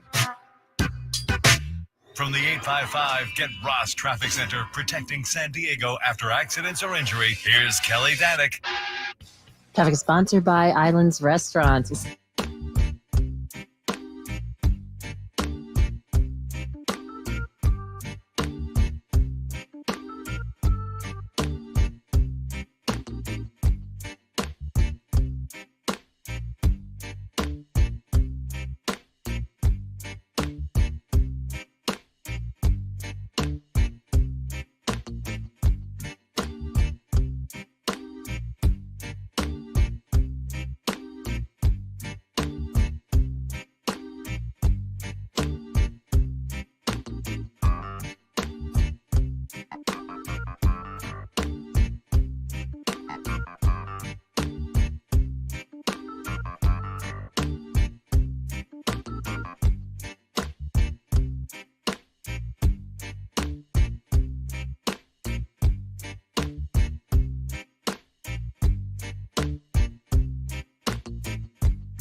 And it is into the happy hour that we do go. Crisello, Tony Gwynn Jr. down in Petco Park, of course. Matt Scraby alongside. We're in the Odyssey Palace studios. Sam Levitt has the Padre pregame show coming up in about 35, 40 minutes. And then Padres go for their 5th in a row overall. And they try to make it 11-0 at Petco Park. Tough assignment tonight, or tougher assignment tonight, as they take on the Chicago Cubs. Happy hour brought to you by our friends at GL Pools. They are the swimming pool experts, and they're trusted by thousands of San Diegans. For the last 20 years, since 2006, baseball's back, and so is swim season. So call now, GL Pools, and mention the word radio.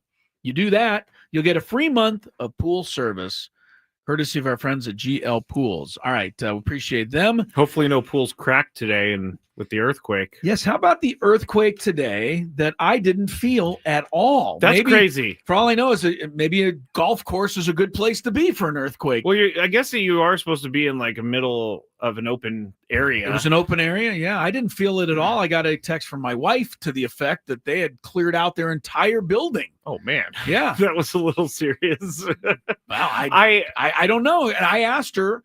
She said it was one of the worst ones she's been in. And we lived in LA for a time, and there was a couple while we were up there. I'm surprised when people say that, because I don't felt bigger earthquakes here in San Diego before. I think it just depends exactly where you are. You get a different feel. That is true. As far as I know, though, no damage of anything major. Anything. So thankful for that. But the craziest thing, I think, Chris, is that the alert for an earthquake went off on my phone before the earthquake even got there. My phone started going crazy. And I'd never heard this sound before. So I look at it, and it was telling me to get under something. Really? And so my phone was going crazy, and then I'm like, what is this doing? And then all of a sudden the everything started shaking. You know how dogs are supposed to be earthquake detectors, Chris? Well, Lucky just slept through it and was annoyed by it. She looked up. He looked at me, and he was like, sorry. No, it's okay. He looked up at me, and he was like, what was that? I'm awake now. This is annoying. Well, hopefully everybody's okay. Eric says that he's a roofer and was on top of a roof, and so that he probably felt the house moving. That probably isn't the best place to be for an earthquake. No, but I think it's fun. As long as no one gets hurt or anything. As I mentioned to the young lady from Chicago who was on earlier, Megan Montemuro, the sports writer, we only have those earthquakes in Southern California every now and again just to keep everyone from moving here. It is a very good deterrent. I don't think it's that scary. Well, I've never been really scared. I will agree. A lot of people are very frightened, though, of the possibility of an earthquake. And they don't like it because, unlike a hurricane or a fire or thing, you can see those coming. Yeah. Whereas an earthquake, there's no warning unless your phone goes crazy, apparently. Yeah, that was pretty crazy. I lived through the Loma Prieta earthquake, which was the World Series one between the A's and the Giants. I remember that one, and that one was crazy. That was pretty scary to everybody, even if you weren't in San Francisco. Yes. All right. Hopefully everybody's okay there. Before we get to, we're going to hear from Connor Joe. And if you just tuned in today, Padres Cubs tonight, Brandon Lockridge is the latest Padre to go on the injured list. Strained a hamstring running out a ground ball yesterday's game. So the Padres are now down to their third center fielder. Jackson Merrill, is already on the injured list. Tyler Wade will play center field tonight, but called up to replace Brandon Lockridge is Connor Joe. So we're going to hear from him in a minute. But before that, I did have to mention, it was about a year ago, Scraby, that on this very show, when the Rockies came to play the Padres for the first time last season, I predicted, erroneously at the time, yes, but I predicted that not only would the Rockies get swept in that series, they would not score a run. I was kind of saying it tongue-in-cheek, like, they're so bad they won't even score a run. Well, here we are a year later. That's what happened. Chris is claiming that he did this. I'm claiming a little clairvoyance there. Yes, clairvoyance is the word. Even though I was a year ahead of time. You did say this last year. You took endless heat for it because the Padres played terribly. Right, and the Rockies ended up winning the whole series. Yeah. But this year they did go without. You wouldn't make a similar prediction this year. I was not going to risk it again. But anyway, we'll see if the Padres. This is a much bigger test, of course. The Cubs come in 11-7, and as a matter of fact, the top 5 records in baseball are Padres 1, Giants 2, Mets 3. This is by percentage. Dodgers 4, Cubs 5. What do all those teams have in common? They're all in the National League. There's nobody in the American League with a better record than 9-6. Yeah, can the American League please do something? The Angels are tied for the best record in the American League. That tells you something. With the Tigers right now. That tells you something. All right. Let's hear from Connor Joe. We really, you and I, especially Tony also, and I hope our listeners, we really enjoyed visiting with him in spring training. And he told us the story of his, battle with cancer. He talked about his career. He talked about being able to come and play in his hometown of San Diego. And I think when we did that interview, we were fully expecting that he would be on the opening day roster. And that was a week before spring training was over. He was not, as you know, on the opening day roster. And he talked about what he was told by the Padres when he was sent down. What was the Padres' message to you when you didn't make the team out of spring training? That was a tough one. But basically just a numbers game. And the best way to keep everyone in the organization was to do it that way. And so that was their decision, and I respect that, and went to El Paso and stayed fresh. And I'm really happy to be here now. You watch. So what stood out to you about this team when you've watched them from afar, when you're taking care of your business there, but also watching what this team is doing? The high energy baseball they're playing, right? Like the exciting, the base running, the speed at which they're playing the game, small ball.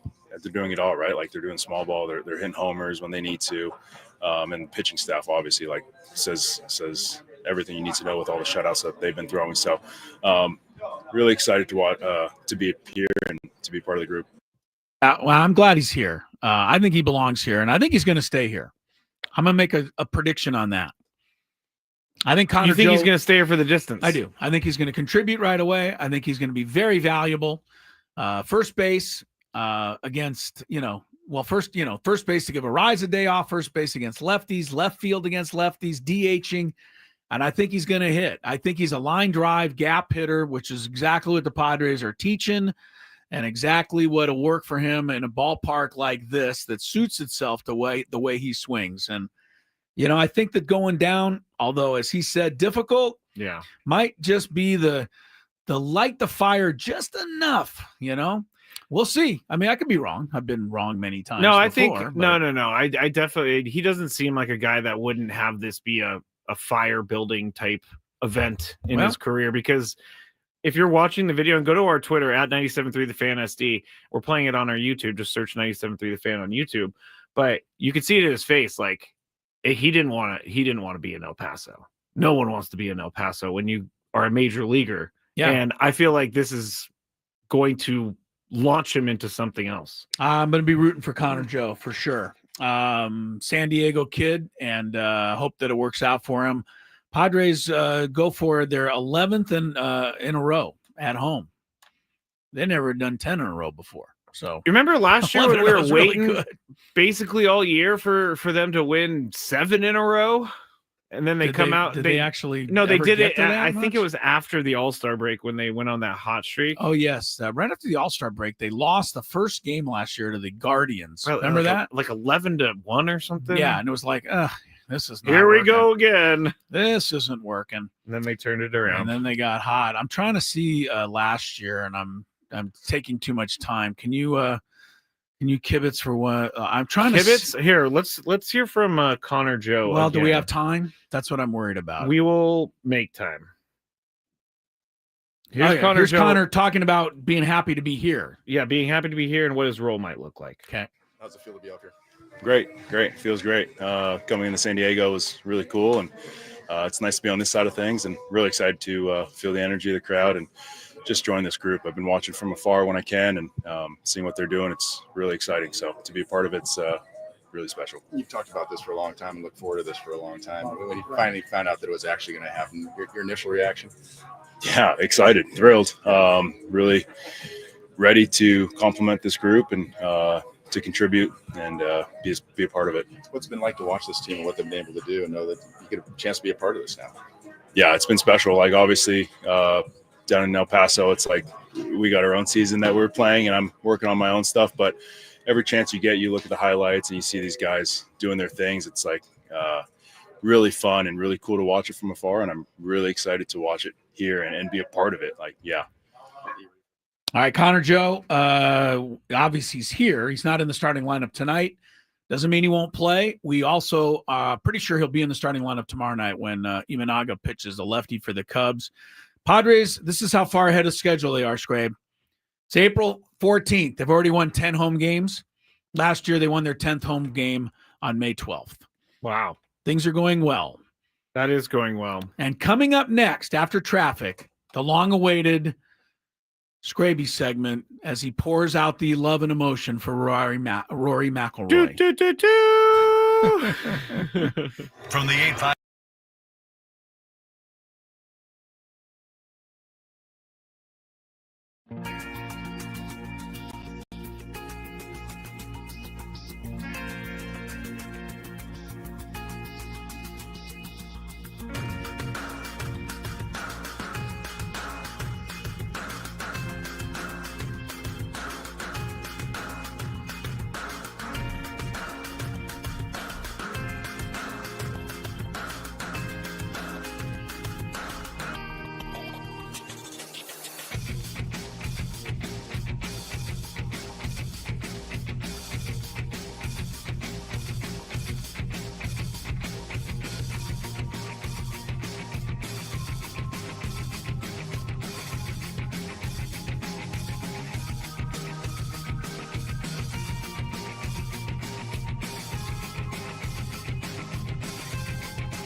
time for the Scraby segment. I'm Gwynn and Chris. Whenever we're on ahead of Padre baseball, like tonight, Scraby has no chronicles, so we have It's to. very sad. He has to have something to, an outlet. Yes. For the things Thank that are you. bothering him, Thank or whatever you. it might be. So, without any further ado, turn it over to you in a second here, Scrape. Paige Okay. Beckers was indeed the number one pick in the WNBA draft tonight, and you asked when the league starts. Pretty soon. May 16th, they go right into it. That is a month from right now. That is, I don't understand it, but well, they've always played the WNBA in the summer Which to makes sense. stand apart Which makes from the sense. NBA. Yeah, no, I get that. Remember that at least originally, and I think it's still the case, a lot of the ownership was similar. WNBA, NBA ownership, same owners of a lot of those teams. Yeah. So they want to play at the same time and compete against themselves. Okay. But no, that makes sense. It's just it just seems like a quick turnaround for for the college players, they're done, and then away we go. So, all right, what do you got, Scrabe, on the segment today?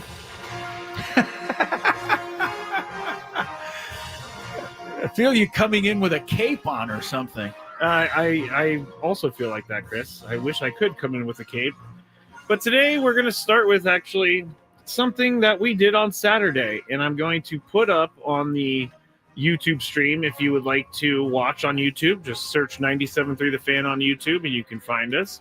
But here is a nice little video, Chris, of our trip to Petco Park on Saturday with all the different delicious Look at that. foods. I feel sorry for anybody who's not able to watch on YouTube right now. My mouth is watering already. That's the lobster roll right there. That For I those didn't of you get. watching on YouTube, that's There's the ceviche. ceviche.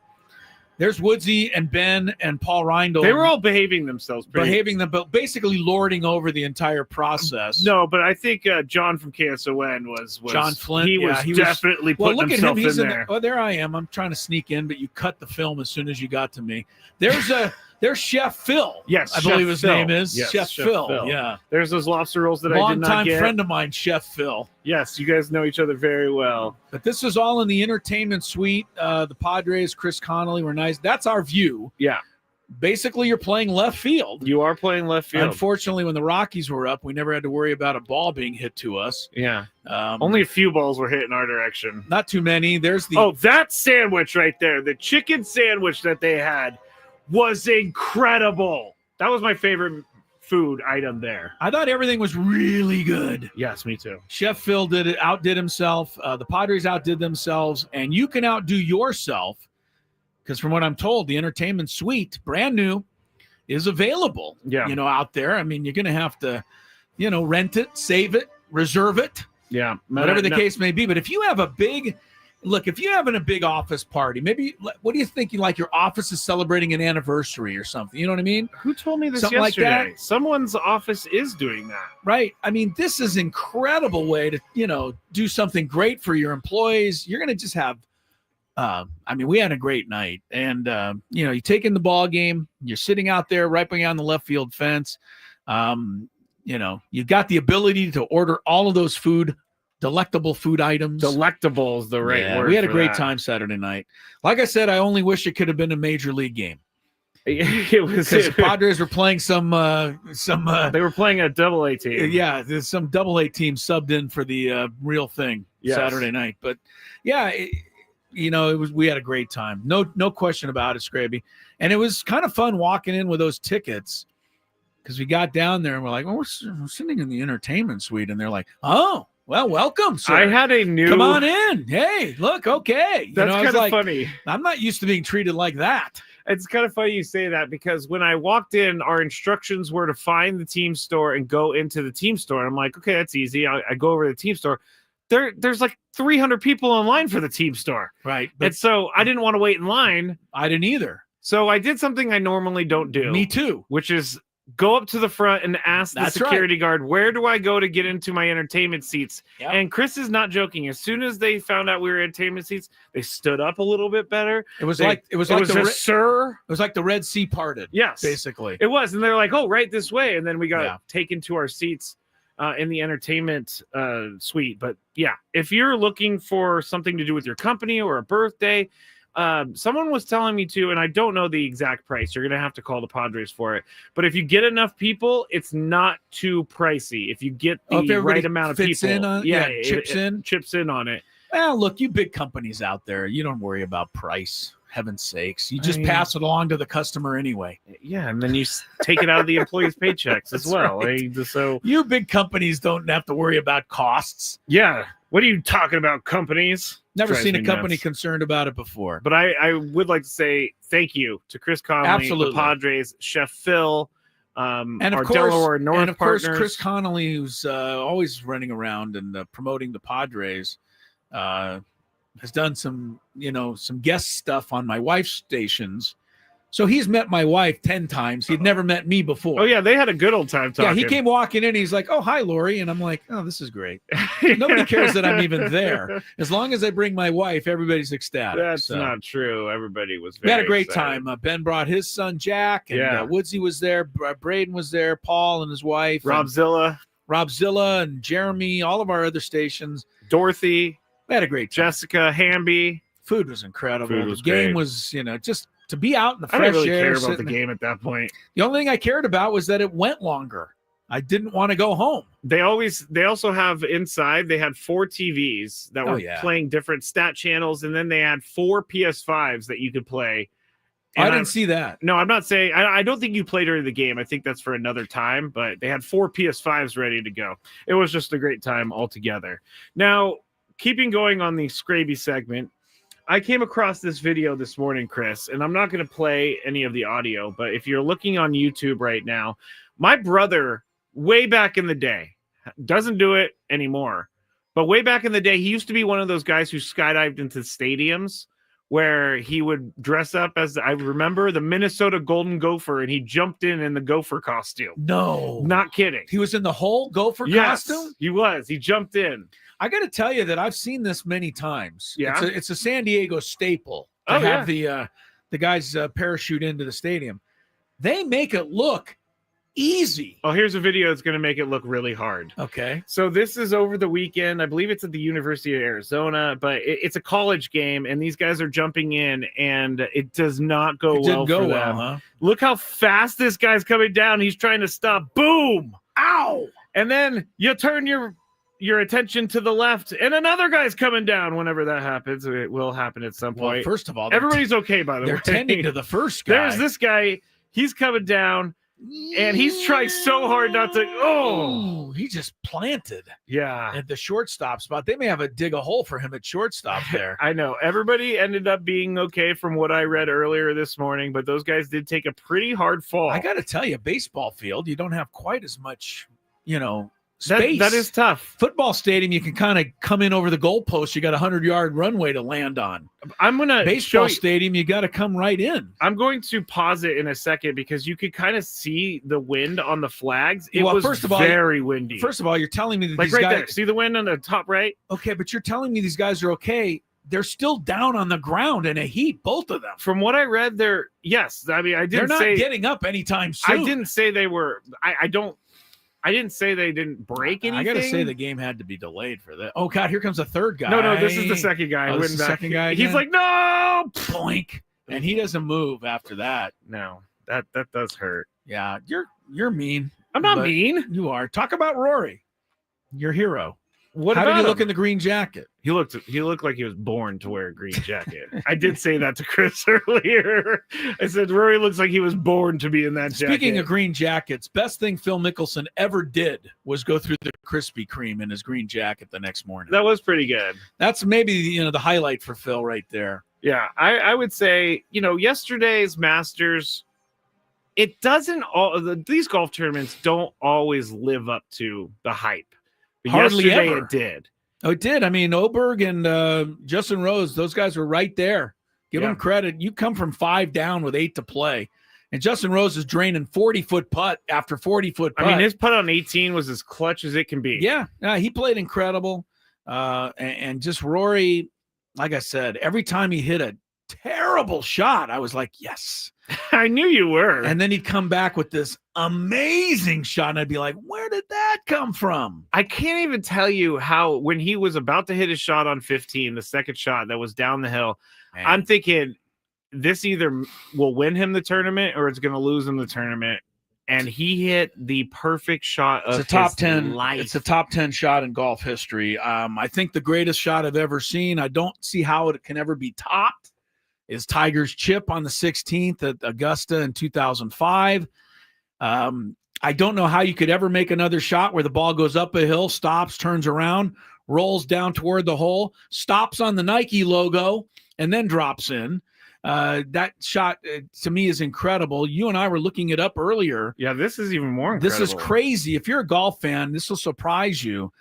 But after Tiger Woods made that incredible chip on 16 at the Masters that year, they never talk about this. He bogeyed the next 2 holes and had to go into a playoff with Chris DeMarco, which he then won. Yeah. But I don't think anybody remembers that after the greatest shot ever hit in the history of the sport, I definitely didn't remember. He bogeyed the next 2 holes and blew the title basically, and had to win it in the playoff. So that's a little bit of golf trivia for you guys out there. That is pretty wild. Yeah, but I think that was a top 10 shot. My other top 10 shot was Nicklaus in the Masters when he was trying to win for the 6th time at the age of 44, 45. 46? Yeah, 46, right. He was way past his prime. There was no way Nicklaus. He makes this incredible run on the back 9 on the final day. He's on the 16th, which is a par 3, as you know, Scrabe. Yep. He hits his drive, or, take whatever shot, tee shot. He hits it up. It's going out there. It's going right toward the flag. And his son is his caddy. And his son says, be the club. And Nicklaus says, don't worry, it is. That's a really good answer. Don't worry, it is. I do. And then love it that. lands right next to the hole. I do love that. I love when stories like that come out. That was a great one. That was a great one. So anyway, yeah, McIlroy, even if I don't like him, I'm not going to still start liking him, but that was a great tournament. All right, final thing, Chris, on the Scraby segment, and then we're going to hit the music here. But did you see what happened in the A's Mets game yesterday? Well, one of the left field or one of the fielders for one of the players for the Mets had to go off the field. But the A's have a cart that doesn't even work. They have to push this cart back off the field. So he was in a cart to take him off the field. Then they had to move him, and now they're pushing the cart down all the way back. This is what's happening at Southern. Look at the guy directing. Hold on, I got to go back for a second. Look at this guy directing. Yeah, you're going to have to turn the wheel, guys. It's not working. I don't know why this is so funny to me, but it really is. I'm glad to know that the Oakland ballpark has 2 carts. The POTUS has 2 helicopters. Does he? There was a video of him last week. His helicopter he got in didn't work. He got out, got right next to it. He just got in the next one. His helicopter didn't work? Didn't work, so he got out, got in the second one. It was right there. That's kind of scary. Speaking of those kinds of things, J.D. Vance. I forgot about this. Yeah, not very good handling today of the NCAA football championship trophy he was there honoring Ohio State today. Look for that video. He broke it. Look for that video. It's not really all of his fault, but he's the one holding it. He's the one holding it. Look for that video. All right, for Scraby, for Tony, Chris, Sammy's next. We're back tomorrow at 2. Enjoy the game.